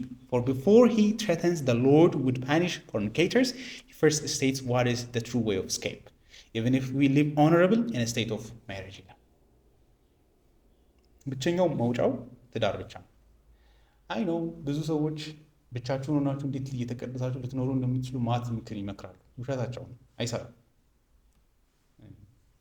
እድሜያችሁ ለጋብቻ ከደረሰ በኋላ እንደምንም ተጣድፋችሁ አይደለም፣ ግን ማግባት በምትችሉበት መንገድ አግቡ። ሌላ ምርጫ የላችሁም። አትዝናኑ። ዊሊያም ጉጅ ስለ ወላጆች ነው የሚያወራው። ልጅ በዝሙት ከሚወድቅ አጋባው ይላል። ይህ ሹድ ፊል የዘላለም ህይወትን እንዳያጣ ተጨነቅለት ይላል። ለዛ እንደውም ምን ያመጣል? አንደኛ ጢሞቴዎስ 5 ያመጣል። አንዳንዶች ባሎቻቸውን በወጣትነት አጥተው አላገባም ብለው ሲሽቀረቀሩ እንዴት በዲያብሎስ ወድቀው እንደጠፉ ይናገራል።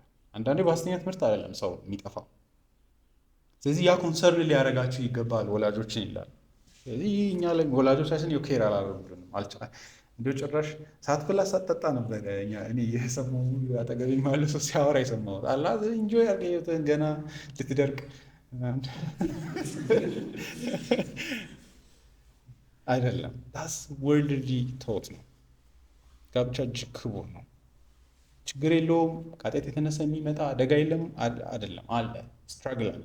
ግን ምንም ብትሉ ብቻውን ከመኖር እግዚአብሔር ያስቀመጠልን መንገድ ነው። ካልቪን እንዲያውም ይላል ትዕቢተኛ አትሁኑ ይላል። እንዲያውም ስለ ሞንኮች ሲያወራ አንዳንዱ እኔ እኮ ሴትን አላስብም እኔ ምንም ችግር የለብኝም ይላል አለ። አንዳንዶች ሴትን ሄደው ስላልጨበጡ ጻድቅ የሆኑ ይመስላቸዋል፣ ልባቸው እንደ እሳት እየነደደ ይላል። አይ ላቭ ዛት። እኛ የሴቶች ካምፓኒ የግዴታ ያስፈልገናል፣ ያለዚያ ተስፋ ይላል ይላል። እግዚአብሔር ያስቀመጠውን መንገድ እሱ ነው። ከዛ በኋላ ካስቸገራችሁ እንደገና ዲስከስ እናደርጋለን። ገብቷችኋል? የመጀመሪያው ረመዲ እያለ መድኃኒቱን ሳትቱ አሁንም እየተቸገርኩ ነው ብትሉ ሪል ስትራይቭ እያደረጋቸው አይደለም። አንዳንድ ሰዎች ለትዳርን የምናገባው ያንን ለማምለጥ አይደለም። ትዳር ያንን አይቀርፈውም ሲባል ሰምቻለሁ። ራሱ ይገርመኛል። ጳውሎስ ለዝሙት ጠንቅ እያንዳንዱ እኔ ሚስቴን ለዚህ አይደለም ያገባው ስለመወዳት ነው ይላል። ኦፍኮርስ ግን የመውደድ አንድ ኤክስፕሬሽን ነው አይደል? በሞትም በህይወትም በችግርም አብረን እንኖራለን ነው። ይህም አንድ የፍቅር ኤክስፕሬሽን ነው አይደል? ለአንድ ሰው የራስን ማንነት መስጠት ማለት ነው። ለምንድን ነው እንደ ጥላቻ የምናየው? እንደ መጠቀም የምናስበው ለምንድን ነው? አይደለም። ስለዚህ ክቡር ነው ጋብቻ። በመጋባት መጣር አለብን። እግዚአብሔር በመግቦቱ በሚሰጠን እድል በአክብሮት ማግባት አለብን እና በሆነ ረገድ ተፈጥሯዊ መሻት ነው። ሉተር እንዲያውም ሲያወራ አንዱ የሚለው እሱ ነው። ምግብ ሰው በመራቡ ማፈር እንደሌለበት ሁሉ ይሄም የእግዚአብሔር ተፈጥሯዊ የሆነ ስጦታ ነው ይላል። ስለዚህ ለመጋባት በእግዚአብሔር ፊት ጸልዩ እንጂ እንደ ርኩስ ነገር አትቁጠሩት ይላል። አንዳንዴ ሰው ሰይጣን በከንቱ በጊልት ሰዎችን ያሳምማል። ተፈጥሯዊ የሆነ አለ ልላችሁ ነው። ላይክ ኤቭሪ ፎርም ኦፍ መሻት እርኩስ ነው ማለት አይደለም። ጤናማ የሰውነት ሜካፕ ነው እግዚአብሔር ያስቀመጠው። በዚህ መሳቀቅ የለብንም። ሰይጣን አንዳንዴ የሚጎዳን እንደ ክፉ ነገር እንድናስብ በማድረግ ነው። ስለዚህ ትክክለኛ ረመዲውን ለማግኘት ያለው ምርጫ እግዚአብሔር ፊት በጸሎት መቀመጥ ነው። እግዚአብሔር ትዳርን እንዲሰጥ መለመን ነው። ካልቪን የሚለው ለምን ብላችሁ but as promiscuous and a vagrant lusts cannot be restrained without the remedy of marriage, he therefore commends it by calling it honorable. ክቡር ነው፣ ምንም የሚያሳፍር ነገር የለውም። ከዛ ውጭ ግን ምን አለ? ፎርኒኬሽን ብቻ ነው ያለው። ላይክ ሁለት ምርጫ ነው ያላችሁ።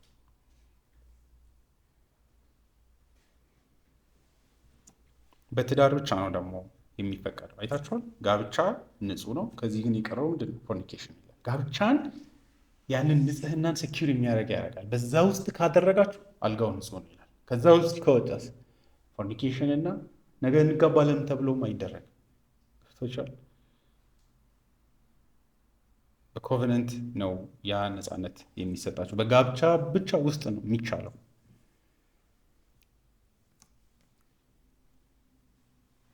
ሌላው ጋብቻ በሁሉም ዘንድ የሚለው መጋባት የሚችል ሰው ሁሉ የመጋባት መብት አለው ነው ይላል ካልቪን። ይሄ ወሳኝ ነው። There is in no order of man prohibited from marriage, for that God has allowed to mankind universally is becoming in all without exception. I mean all who are fit for marriage and feel the need of it ይላል። ምን ማለት ነው? ዛሬ በ100,000 ብር ካልደገሳችሁ 100,000 ብር ነገር አይደግስም። በ1 ሚሊዮን ካልደገሳችሁ አታገቡም ይባላል። ሌሎች አነሰሰሪ የሆኑ ኢምፖዚሽን የሰይጣን ስራ ነው ብዬ ነው የማስበው። ሰው እንዳያገባ አይደለ? በመሰረቱ ባይ ዘ ወይ ድሮ ልጅ ነው ወላጅ ነው ልጅን የሚያጋባው። አስባችኋል? ገና 20 ዓመቱን ያልጨረሰ ልጅ ለዚህ ህዝብ ሁሉ በሬ እንዲጥል እንዴት ይጠበቃል?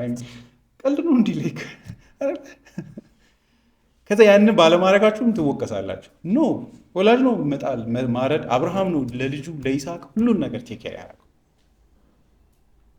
ስላችሁ የሶሳይቲ ስላልተረዳ ሳታገቡ አትቆዩ ልላችሁ ነው። አንዳንድ ኢምፖዚሽኖች ሮንግ ናቸው፣ እግዚአብሔር ያስቀመጣቸው አለ። እነሱ መውሰድ የነበረባቸውን ኃላፊነት ገና እግሩ ያልቆመ ሰው ፕሬዠር ይሸከማል። ዳስ ሮንግ። ያ ሲሆን ደግሞ ምን ይሻላል? ኮምፕሮማይዝ ማድረግ ነው። ያን ስላችሁ የወላጆቻችሁን ፍላጎት መተው አለባቸው አይደለም፣ ግን ከደገሱ ደስ ይለኛል ብላችሁ መናገር ነው። እኔ የምችለውን ያህል ሄዳለሁ ግን የማልችለውን አልሸከምም ማለት ነው። ቦዲ እንደዛ ይላል። አንዳንድ ትዳር የሚመሰረትን ገንዘብ ሰው እያበላ ይጨርሳል ይላል። መሆን የለበትም አይደለም። አንድ ጊዜ በልቶ ሄዶ ህይወታችሁን መልሶ ለማያስብ ሰው ውሹና ሞኝ ባይዞ ትዳር ሴሌብሬት መደረግ አለበት በሰው ፊት። ሰው ሁሉ እያየ ነው ማግባት መሞከር ያለባቸው። ወላጆቻቸው ትልቅ ደስታ ነው አይደለ? ሴሌብሬት መደረግ አለበት። የሚችሉትን ሁሉ ማድረግ አለባቸው። ግን ደግሞ በዚህ መንገድ ግን ትዳር ከቀረ ግን አሳሳቢ ነው፣ ይፈራል። ማለትም እግዚአብሔር ትዳርን ኢንስቲትዩት እንዲደረግ ምንድን ነው ያስቀመጠው ዲማንድ አይደለ? ምን መሟላት አለበት? ወላጅ መፍቀድ አለበት። ትሩ። ምክንያቱም እግዚአብሔር እንደ አባት ይላል ጉጅ ሲያወራ እንደ አባት መጥቶ ለአዳም ልጁን አሳልፎ የሰጠው ልክ እንደዛ አባት ልጁን በፈቃደኝነት መስጠት አለበት። የወላጆች መስማማት የግዴታ ነው ይላል። ዳኑ አልዳኑ ይላል። የወላጅን ፈቃድ ብለሲንግ መውሰድ አለባችሁ ይላል። ከዛ ውጭ ግን የቸርች ሰው እያየ እና የምትወዷቸው በህይወታችሁ ውስጥ ምስክር ሊሆኑ ሰዎች በተገኙበት አግቡ ነው የሚለው። ካልቪን ራሱ ይላል ሴሌብሬሽን ግዴታ ነው የሚል የመጽሐፍ ቅዱስ መርህ የለም ይላል። ትልቅ ኢቨንት ስለሆነ መደነቅና ኢንጆይ መደረግ አለበት እንጂ በዚህ ግን ትዳር መቅረት የለበትም አይደለ? ዳሳድ ሰው ግን ምንድን ነው መሰላችሁ ክፋቱ? ሰዎች ትዳርን በተከለከለ ቁጥር ለፎርኒኬሽን በርነብል እየሆኑ ይሄዳል። ያ ነው ሊያስጨንቅ የሚገባው አይደለ? ሰው በተከለከለ ቁጥር ለኃጢአት እየቀረበና ተጋላጭ እየሆነ ከዛ ይልቅ መጋባት ኦነረብል አይደለ? ይሻላል አይደለ? ዛሬ ሰዎች ብዙ ጊዜ የማያገቡት ለምንድን ነው? አንድ ጥናት አለ ብለው አንድ ሰው ብዙ ሰው የተበላሸ የህይወት እንትን ኒዱ አይታየው፣ ምክንያቱም በሌላ መንገድ ሃንድል ስለሚያደርግ ይላል። እና እግዚአብሔር አንዱ የእግዚአብሔር ፕሮቪደንስም ነው እንድንጋባ የሚያፈጥንበት ማለት ነው። ለዛ ደግሞ ናቹራል በሆነ መንገድ ምላሽ መስጠት ማስተዋል ነው።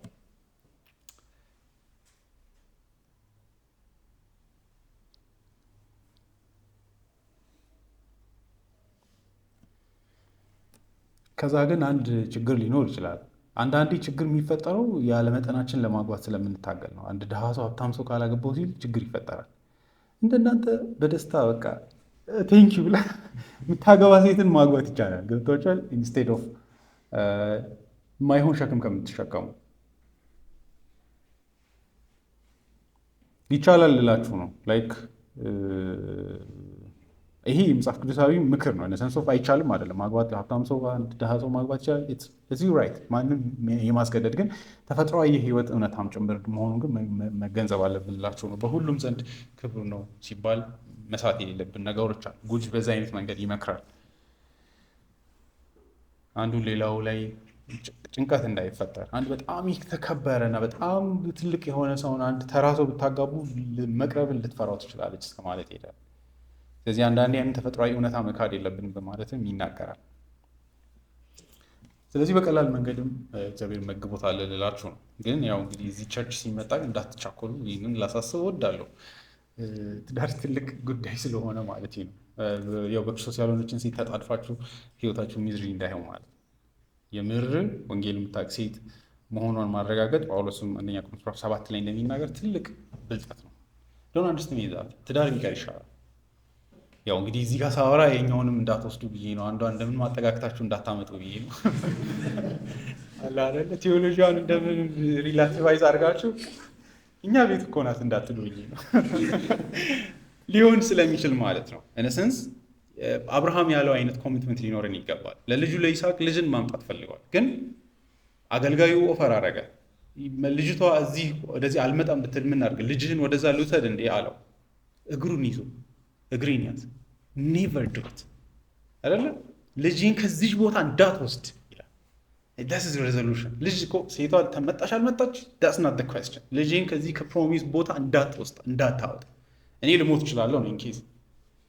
ስለዚህ እዚህ አይነት ሎያሊቲ አለ አይደለ? ላይክ የእግዚአብሔርን ፕሮሚስ የሚያሳጣ አይነት የእግዚአብሔርን ላይክ ብሉይ ኪዳን ላይ በጣም እጅግ አንዱ ትልቁ ማስጠንቀቂያ ደጋግሞ መጽሐፍ ቅዱስ የሚለው ዶንት ሜሪ ሁ ኢዝ አንቢሊቨር ይላል። ወንጌል እንደሚያምን እርግጠኛ ያልሆናችሁትን ሰው እንዳታገቡ። አንዳንዴ የምትሉት እለውጠዋለሁ ነው የምትሉት። ዶንት ትራይ ዛት። ሰለሞን አልቻለም። አይ ሚን እናንተ ከሰለሞን ይልቅ ጠቢብና ዋይዝ አይደላችሁ። ዶንት ትራይ ዛት። ዳትስ ፉሊሽነስ። ያው የኛ ሀገር ችግር እንዳለ አውቃለሁ። ሪፎርም ቸርች ብዙ እንዳልሆነ፣ ከዛ ደግሞ መሀል ላይ ሰዎች አንዳንዴ በለውጥ መካከል መሀል ላይ ሊገኙ እንደሚችሉ እናውቃለን። ያ ዳይለማ እንዳለ አውቃለሁ። ያው ግን ናቪጌት አሉ አትቸኩሉ ይላችሁ ነው ያንን ልል እወዳለሁ። እነሰንሰው ከቸርች ውጭ ሆኖ ወንጌልን በማወቅ ሂደት ላይ ያሉ ሰዎችን ልናገኝ እንችላለን። ግን በፍጥነት ለማጠጋጋት ይህን ባርክልኝ ለማለት አትቸኩሉ ልላችሁ ነው። ላይ ከቀረብ ይቀር ይሻላል። በዚህ መንገድ ሰፈር እያደረጉ እግዚአብሔር የሚያመጣውን ጊዜ መጠበቅ ማለት ነው። ቀላል ስለሆነ አይደለም፣ ግን ያለው ኦፕሽን ይሄ ነው። ያኛውም ሄል ስለሆነ ማለት ነው። ወንጌልን እስከ ማጣት ድረስ ሊወስዳችሁ ይችላል።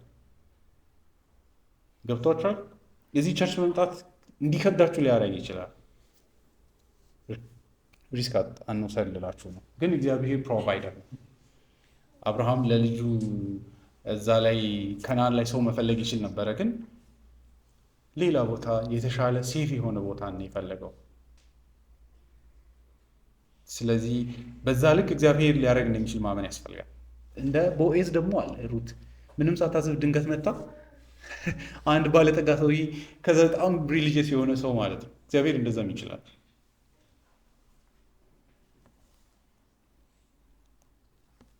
ከዛስ መኝታውም ንጹህ ይሁን ይላል። ለምንድን ነው እንደዚህ የሚናገረው? ያው አንደኛ በትዳር በኩል የሆነ መኝታ ንጹህ ነው እያለ ነው። በእግዚአብሔር ፊት ዩ ሃቭ ራይት እያለ ነው። አንድ ትልቅ ችግር ምንድን ነው? አእምሯችን በጊልት ስለዚህ ጉዳይ በአግባቡ ያስተማረን ሰው የለም። ተፈጥሯዊና ንጹህ እንደሆነ ኢቨን ስሜቱ ራሱ ንጹህ ነው። አይ ነው ላይክ ይህ ስሜት እንደ ርኩሰት እንደተቆጠረ አውቃለሁ። ላይክ ዝሙትንና ሰው ተፈጥሯዊ የእግዚአብሔርን ፕሮቪደንሻል የሆነ የሰውነት ጤናማ እድገትን አይለይም። ያ ነው አንዳንዴ ጊልት አእምሯችን ውስጥ እየከመረው። በሌላ መንገድ ግን ካልቪን ምን ይላል? አንዳንዴ ግን የእግዚአብሔር መኝታ ራሱ በንጽህና መያዝ አለበት ይላል። በትዳር በኩል ንጹህ ቢሆንም በትዳር ስለሆነ ብቻ ሁሉ ነገሮች ማድረግ ይቻላል ማለት ነው ብለን እንዳናስብ። አንዳንድ ሰዎች በጣም ርኩስ የሆነ ነገር ሲያወሩ ክርስቲያኖች ነን ብለው እንደፈለጋችሁ መተኛት ትችላላችሁ ይላል። እንደዛ አይደለም፣ በንጽህና መያዝ አለበት። ካልቪን እንደዛ ነው የሚለው። What he adds in the bed undefiled has been stated as it seems to me for this and that the married may not know that everything is not lawful for them, but that the use of the legitimate bed should be moderate, lest anything contrary to modesty and chastity be allowed ይላል። so ታውቃላችሁ የሰው ፍላጎት መጨረሻ የለውም።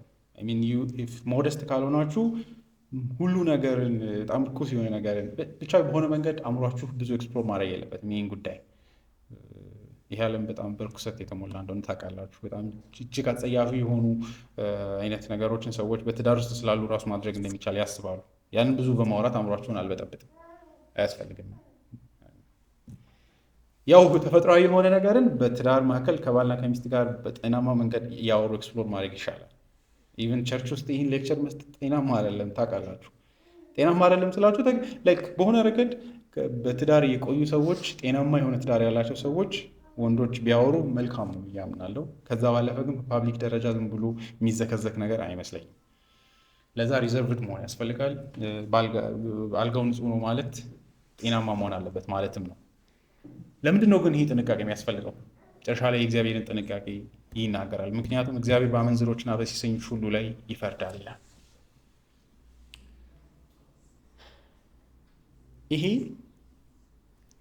ታውቃላችሁ፣ ይሄ በጣም ሳድ ነው። የሚሰሩ ፊልሞችን ሁሉ አይታችሁ ከሆነ ከባሏ ጋር እየኖረች በልቤ ውስጥ ግን ፍቅር አለ ትላለች ለድሮ ሰው እየተባለ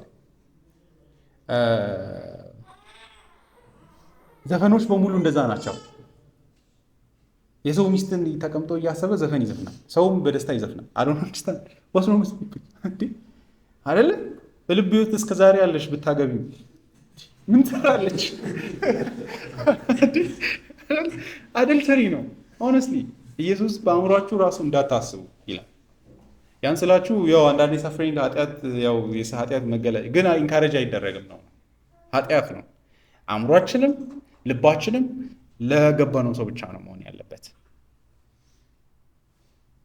አንድ ጊዜ ቲጂሲ ላይ አንድ ፊልምን በቃ በጣም የሚገርም ኦነስት ፊልም ነው። በቃ ይህን ቴንሽንን ኤክስፕሎር የሚያደርግ ብሎ ጻፈ።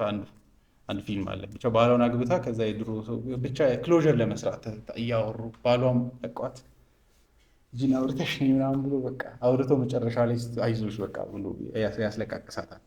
መጀመሪያ ለምን ትሄዳለች ለምን ይመጣል አይደል ስላችሁ ለምንድን ነው የሚለው ማቲን የሚለውን ላንብብላችሁ ምን እንደሚል ተመልከቱ። He will call such sins by their proper names, not love and romance, but sexual immorality and adultery. Sexual immorality in the single state and adultery in the married state. አይታችኋል። በዚህ አመንዝራነትና ሴሰኝነት ይለያያል። አመንዝራነት የተጋባች ሴት ወይ የተጋቡ ባለትዳሮች የሚያደርጉት ኃጢአታዊ ነው። ያኛው ግን ከትዳር ውጪ ያለ የትኛውም አይነት ትስስር ነው። የትኛውም አይነት በአእምሮ ማሰብን በሉ በምንም መንገድ ማለት ነው ኃጢአት ብለን መጥራት አለብን። ፍቅር አይደለም። we should be holy before God። ያው በዚህ መጽሐፍ ቅዱስ ዝሙት የክርስቲያኖች ህይወት ሊሆን እንደሚችል ስለሚገምት ነው ይሄን የሚያስጠነቅቀው። ያንን ሪያሊስቲክ እንድትሆኑ ብዬ ነው። ላይክ ክርስቲያን መሆን ማለት በቃ ኃጢአትን በቃ ላንገናኝ እንድሰናበተዋለን ብላችሁ እንዳታስቡ። what we are being told is ኃጢአትን ግደሉት፣ መልኩን ገና ጫፉን ስታዩት ቁረጡት ነው። ያው ቴምፕቴሽኑ ሊኖር ይችላል ነው በተለያየ መገለጫ። ያ ማለት ኢየሱስን አታውቁም ማለት አይደለም። ግን ወይ ልባችሁ ግን መሆን ያለበት እግዚአብሔር ይህንን ኃጢአት እንደሚጸየፍ በማመን በሙሉ መገለጫው መጥላት አለባችሁ። አትንከባከቡት፣ ሌላ ስም አትስጡት ነው። በጣም ወሳኝ ነው። በዚህ ኃጢአቶቻችንን የምናቅፈው ሌላ ስም እንሰጣቸውና ስትራግል ያለን ማለት ነው እኮ ግን ልናቅፋቸው እንችላለን። ያ ጥንቃቄ ያስፈልጋል። ማቲን እንደሚለው it is sin I need to act on it I know እኔ ላይ እንደሚንጠለጠልብኝ ግን መግደል አለብኝ ማለት ያስፈልጋል። ሌላ ስም ከሰጣችሁት ነገ አብራችሁ ማቀፋችሁ አይቀርም ኃጢአቱን። ስለዚህ እግዚአብሔር ፊት ከትዳር ውጪ የሆነ የትኛውም አይነት ትስስር ይላል ካልቪን የተረገመ ነው ይላል። እዚህ ጋር በደንብ ስሙ። ጳውሎስ እኔ ሳስብ በጣም ስትራይክ ያደርገኛል። ምክንያቱም ተሰሎንቄ ላይ ማንም እንዳያስታችሁ ማንም እንዳያታላችሁ ይሄ ኃጢአት ምንም አይደለም ብሎ ይላል። ትልቅ ቴምፕቴሽን ነው ሆኖ እየተረዳ የመጣው። ሰዎች ቀላል እንደሆነ ሊያወሩ ይችላሉ በተለያየ ፎርም አለ አይደለ ቀላል ግን ዶንት ቲንክ that way እግዚአብሔር እጅግ ይጠላል። እግዚአብሔር ትዳርን እጅግ ይወዳል። ኦነረብል ነው፣ በጣም የተወደደ ነው። ግን ከዚህ ውጪ ያለው ሁሉ ነገር he will take vengeance on it ይላል። እግዚአብሔር ይበቀላል ነው። አይገርማችሁ? ስለዚህ ተለዩት። እንደዚህ አይነት ነገር እንዴት እንለይ? በማግባት ካልሆነ ግን እንደ ጳውሎስ እግዚአብሔር ጸጋ ከሰጣችሁ እንደዚህ ራሳችሁን የምታውቁ ካላችሁ ደስ ይበላችሁ አይደለም ያው ደስ የሚበላችሁ ግን እናንተ መብት አላችሁ። እንዲያው ካልቪን አንዳንዴ እግዚአብሔር ለተወሰነ ጊዜ ለአገልግሎት ሪሊፍ እንዲኖራችሁ ያንን ጸጋ ሊሰጣችሁ ይችላል እስከ ማለት ይሄዳል። የራሱን ኤክስፒሪየንስ ይሁን የሚያወራው አላውቅም፣ ግን ሊሆን ይችላል። እንደዛ ከሆነ ኦኬ፣ ካልሆነ ግን ስትራይቭ ፎር ሜሪጅ ላይክ ቅድም እንዳልኳችሁ ነው። ላይክ ታገሉ ነው ለማግባት። ይህንን ቁጥር አውርቻችሁ በደስታ እንድትሄዱ እፈልጋለሁ። ቁጥር 5 እንደሚያደክም አውቃለሁ፣ ግን በጣም ልብ ይነካል ብዬ ነው።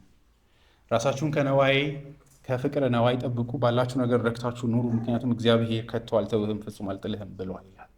የመጨረሻው እንግዲህ 10 ትእዛዛት ላይ የመጨረሻው እንደምታዩት እዚህም ላይ ምኞትን ይከለክላል። እኔ 1954ን እወደዋለሁ።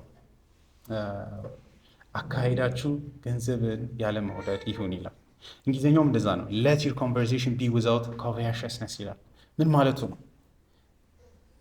ምንድን ነው የዚህ ኃጢአት ማለትም covetousness ምኞት ምንድን ነው? ነዋይን መውደድ እና በዛ መመላለስ ምንድን ነው አደጋው?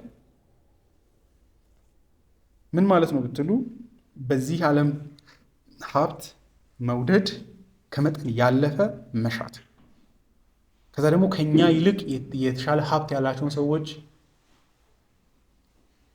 መቅናት።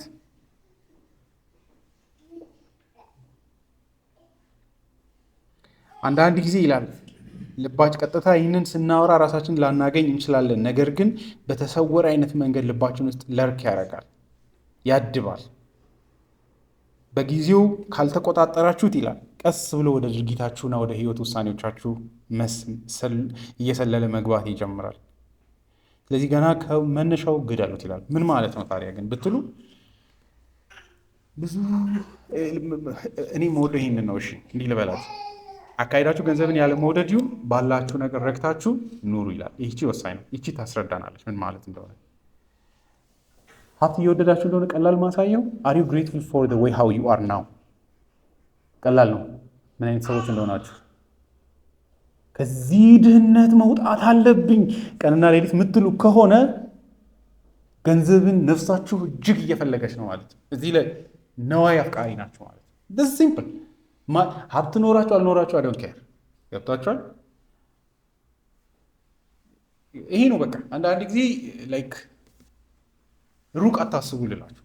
ኢፍ ዩ አር ናት ፋይን ዊዝ ዘ ዌይ ሃው ዩ አር፣ እግዚአብሔር አሁን ባላችሁ በሰጣችሁ ነገር ምስጋና ካፋችሁ ማታ ሲመሽ እግዚአብሔር ተመስገን የሚል የተረጋጋ ልብ ከሌላችሁ የነዋይ አፍቃሪ ናችሁ ማለት ነው።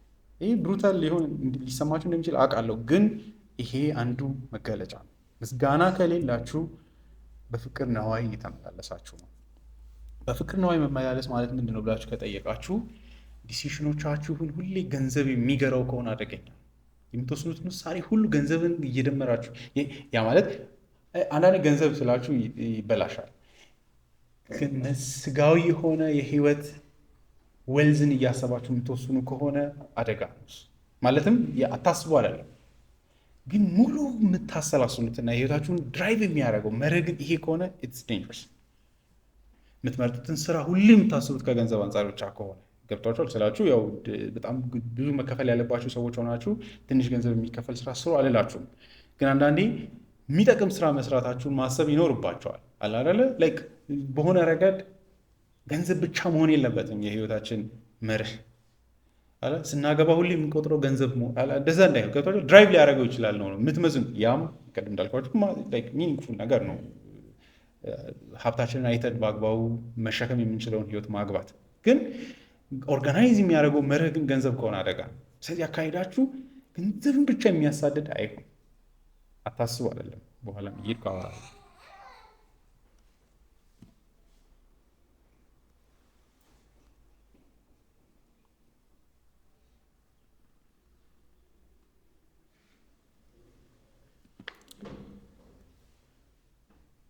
ባለ ነገር መርካት። ሰዎች ባላቸው ነገር የማይረኩበት ምክንያት የማያቋርጥ አንግዛይቲም ጭምር ነው።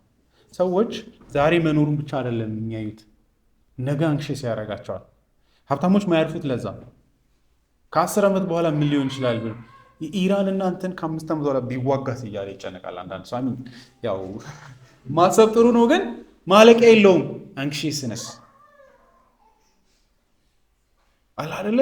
ይሄ ትረስት የሌለው እግዚአብሔር ላይ ለዛሬ እግዚአብሔር አለኝ የማይል ለነገም አለኝ የማይል መጨረሻ የሌለው ሳቲስፋክሽን የሌለው ማያቋርጥ ፊር ነው፣ ፍርሃት ነው ድራይቭ የሚያደርጋቸው። ሀብት እንደዚህ ቢሆንስ፣ ነገ ዶላሩ ቢጨምር፣ አእምሯቸው የሚያስበው ይሄ ብቻ ይሆናል።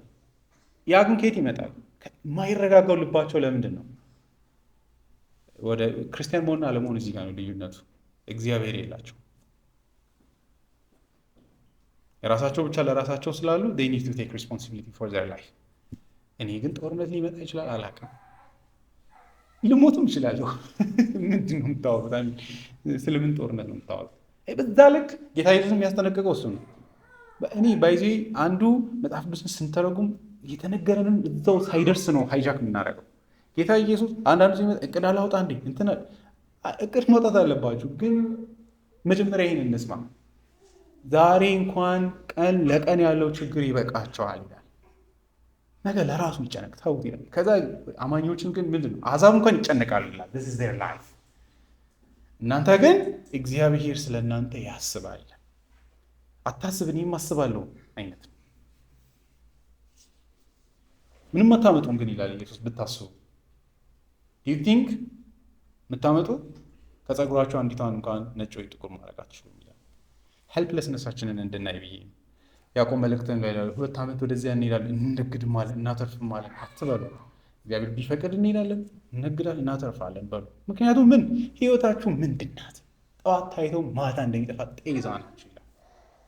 ሀምብል ሆኖ ነው መሞት ትችላላችሁ ነው አምሳኝ ዳት የምን ነገ መኖርና 10 ዓመት 20 ዓመት ማሰብ you may day tomorrow ነው።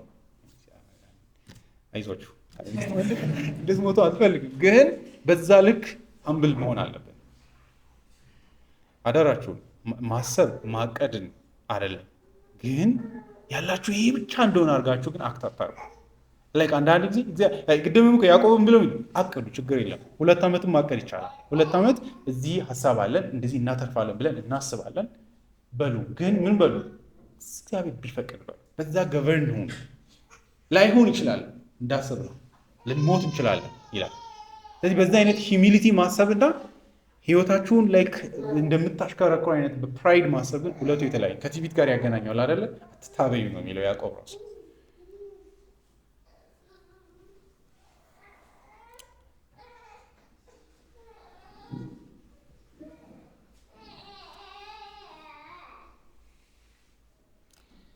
እግዚአብሔራችሁ የሰጣችሁ ነገሮች ቁጠሩና አመስግኑ። አንደኛው እሱ ነው፣ ባለ ነገር መርካት። ቴንክ ዩ ሎርድ ቤት ስላለኝ ልብስ ስላለኝ። ጳውሎስ እንዲሁም ዘሞስት መጨረሻ እንትናን ምን ያደርጋል? ምን በለው ምን ጠጣዋለን ይላል። እስከዛ ሊሚቱ እግዚአብሔር ለማመስገን ምን ያስፈልገኛል? ምን በለው አለኝ፣ ልብስ አለ አላችሁ። የሌለው ሰው ያለ አይመስል ያ ራሱ ሰምቲንግ። ምክንያቱም ራሳችን አላመጣ ነው ይላል። እሱን ራሱ አይገርማችሁም? ዩ ሜይ ቲንክ ላይክ ይሄ በወላጆች የሰጡኝ እንዲሆነለን ላይክ ለዛ ነው ያለው ልትሉ ትችላላችሁ። ግን እግዚአብሔር ስለሰጣችሁ ነው ያለው። እሱ ራሱ ሰውነታችሁ ላይ ጣል የምታደርጓት ልብስ ያላችሁ is because of God's generous kindness ስማርት ስለሆናችሁ አይደለም። ስለዚህ አመስግኑ ነው።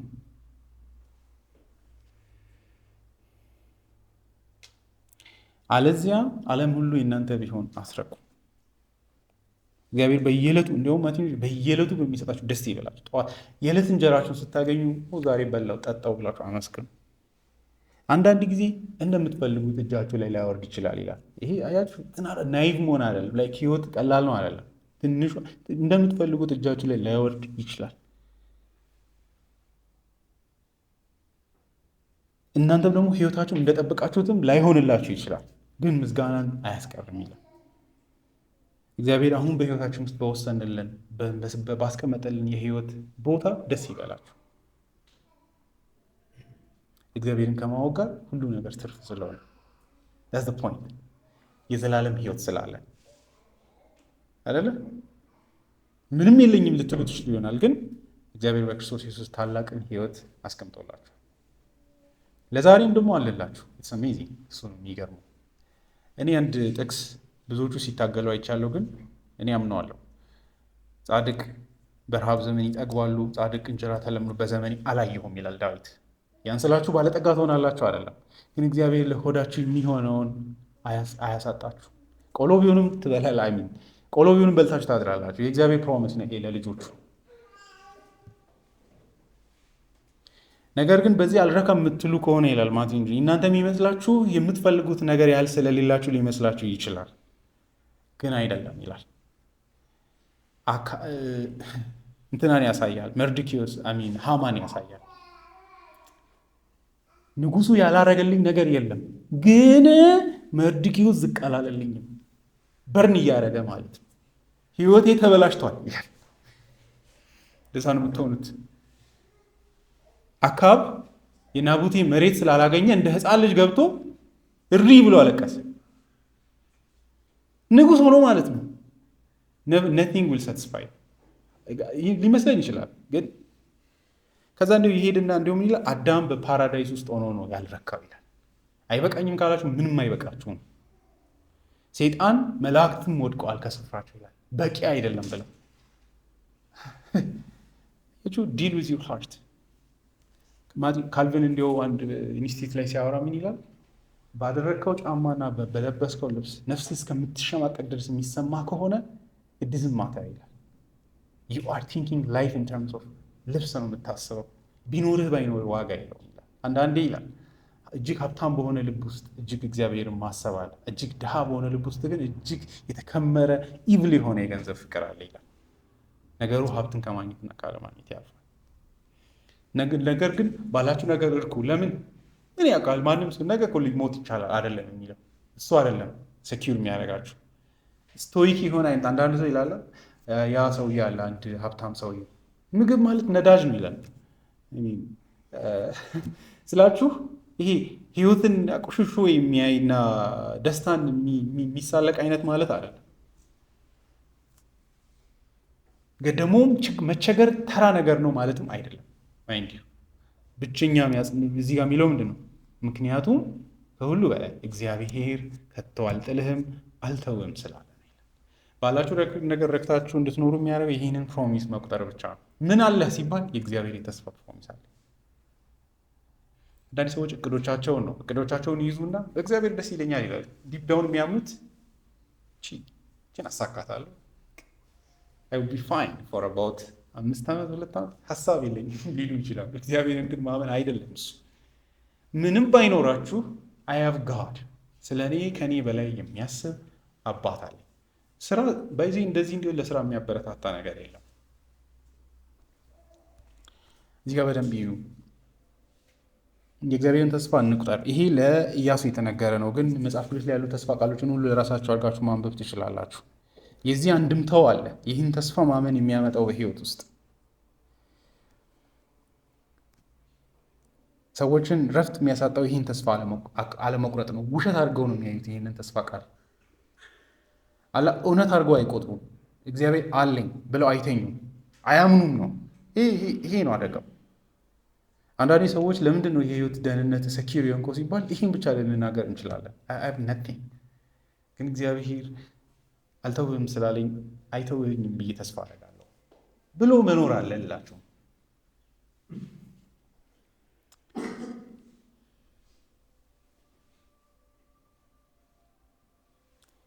እዚህ ጋር ማአት ኔጌቲቮች ናቸው ያሉት። ከቶ የሚሉ ቃሎች አልተውህም ብቻ አይደለም I will never ነው የሚሉ። ለዛ ሳይኖር ከቀረ it's up to God። እምነትን ማመን ማለት ይሄ ነው። የሚያስጨንቃችሁን ሁሉ በእርሱ ላይ ጣሉ፣ እርሱ ስለ እናንተ ያስባልና ይላል። እውነተኛ እምነት በእግዚአብሔር ላይ ጥሎ መኖርም ጭምር ነው። ገብቷችኋል? ኮንቲኒስሊ እየተጨነቃችሁ ከቀጠላችሁ ምንም ትርጉም የለውም አይደለ? ጭንቀትን ማጥፋት መቻል አለበት። በሆነ ረገድ ያው አንፈራም አልላችሁ፣ ግን የምር ግን ከእምነት የሚመጣ ቦልድነስ አለ። ስለዚህ እግዚአብሔር ላይ የምር ሸክምን እንደጣለ ሰው መኖር ያስፈልጋል። ስቱፒዲቲ ሊመስል ይችላል። አይ ነው እምነት በሆነ ረገድ እንደዚህ አይነት ነገር አለው። በሆነ ረገድ ግዴለሽ መምሰል አለው፣ ግን አይደለም። እንደዛ አይደለም። የሚያስብልኝ አካል ስላለ አላስብም። አንዳንድ ሰው በጣም አስባለሁ ልጅ ይላል፣ ግን እኛ የዕለት እንጀራ የምንለምን ሰዎች ነን። አይ ላይክ ቱ ሪማይንድ ዩ ዛት እጅ ላይ ያለውን እንጀራ እያየው ራሱ ለምናለሁ። እስከዛ ድረስ ነው ሂሚሊቲያችን መሆን ያለበት በእግዚአብሔር ፊት።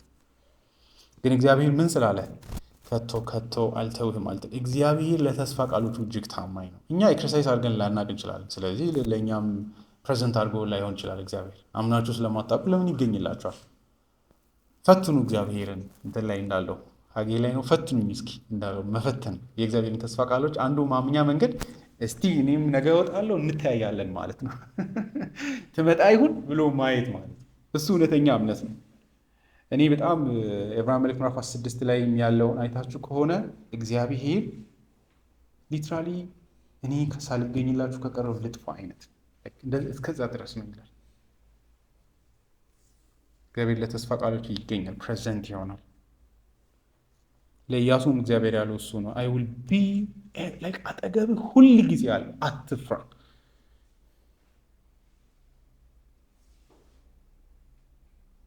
ሁሌም አንተ ጋር አለው፣ አልተወህም፣ አልጥልህም።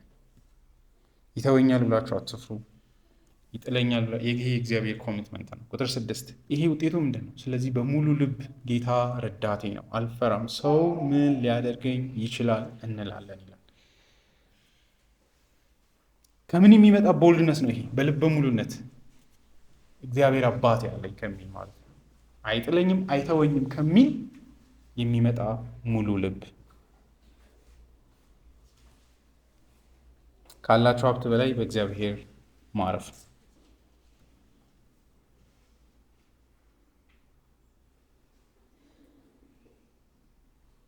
ወዴት ሊያደርስ? ፍርሃትን ሊያጠፋ ይገባል ልላችሁ ነው። ማንም ህይወታችሁ በማንም እጅ ላይ አይደለም፣ በእግዚአብሔር እጅ ብቻ ነው። በዚህ ተስፋ በእግዚአብሔር ፊት እንኑር። ጸልየን እንመስገን።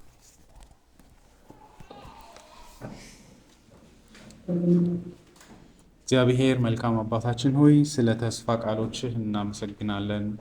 ማንም የሌለን በሚመስለን የህይወት መንገድ ውስጥ እኛ ባይታየንም አንተ ሁሌ ስለማተወን ስለማጥለን እናመሰግናለን። ይህ አይነት መሰጠት በልጅ በክርስቶስ ኢየሱስ በኩል እኛ ምንም እንኳ ኃጢአተኞች ብንሆንም ስላለህን እናመሰግናለን። በዚህ ተስፋ ተደላትለን ህይወታችንን ልባችንን አርፈን እንድንኖር እርዳን። በጌታችን በኢየሱስ ክርስቶስ ስም አሜን።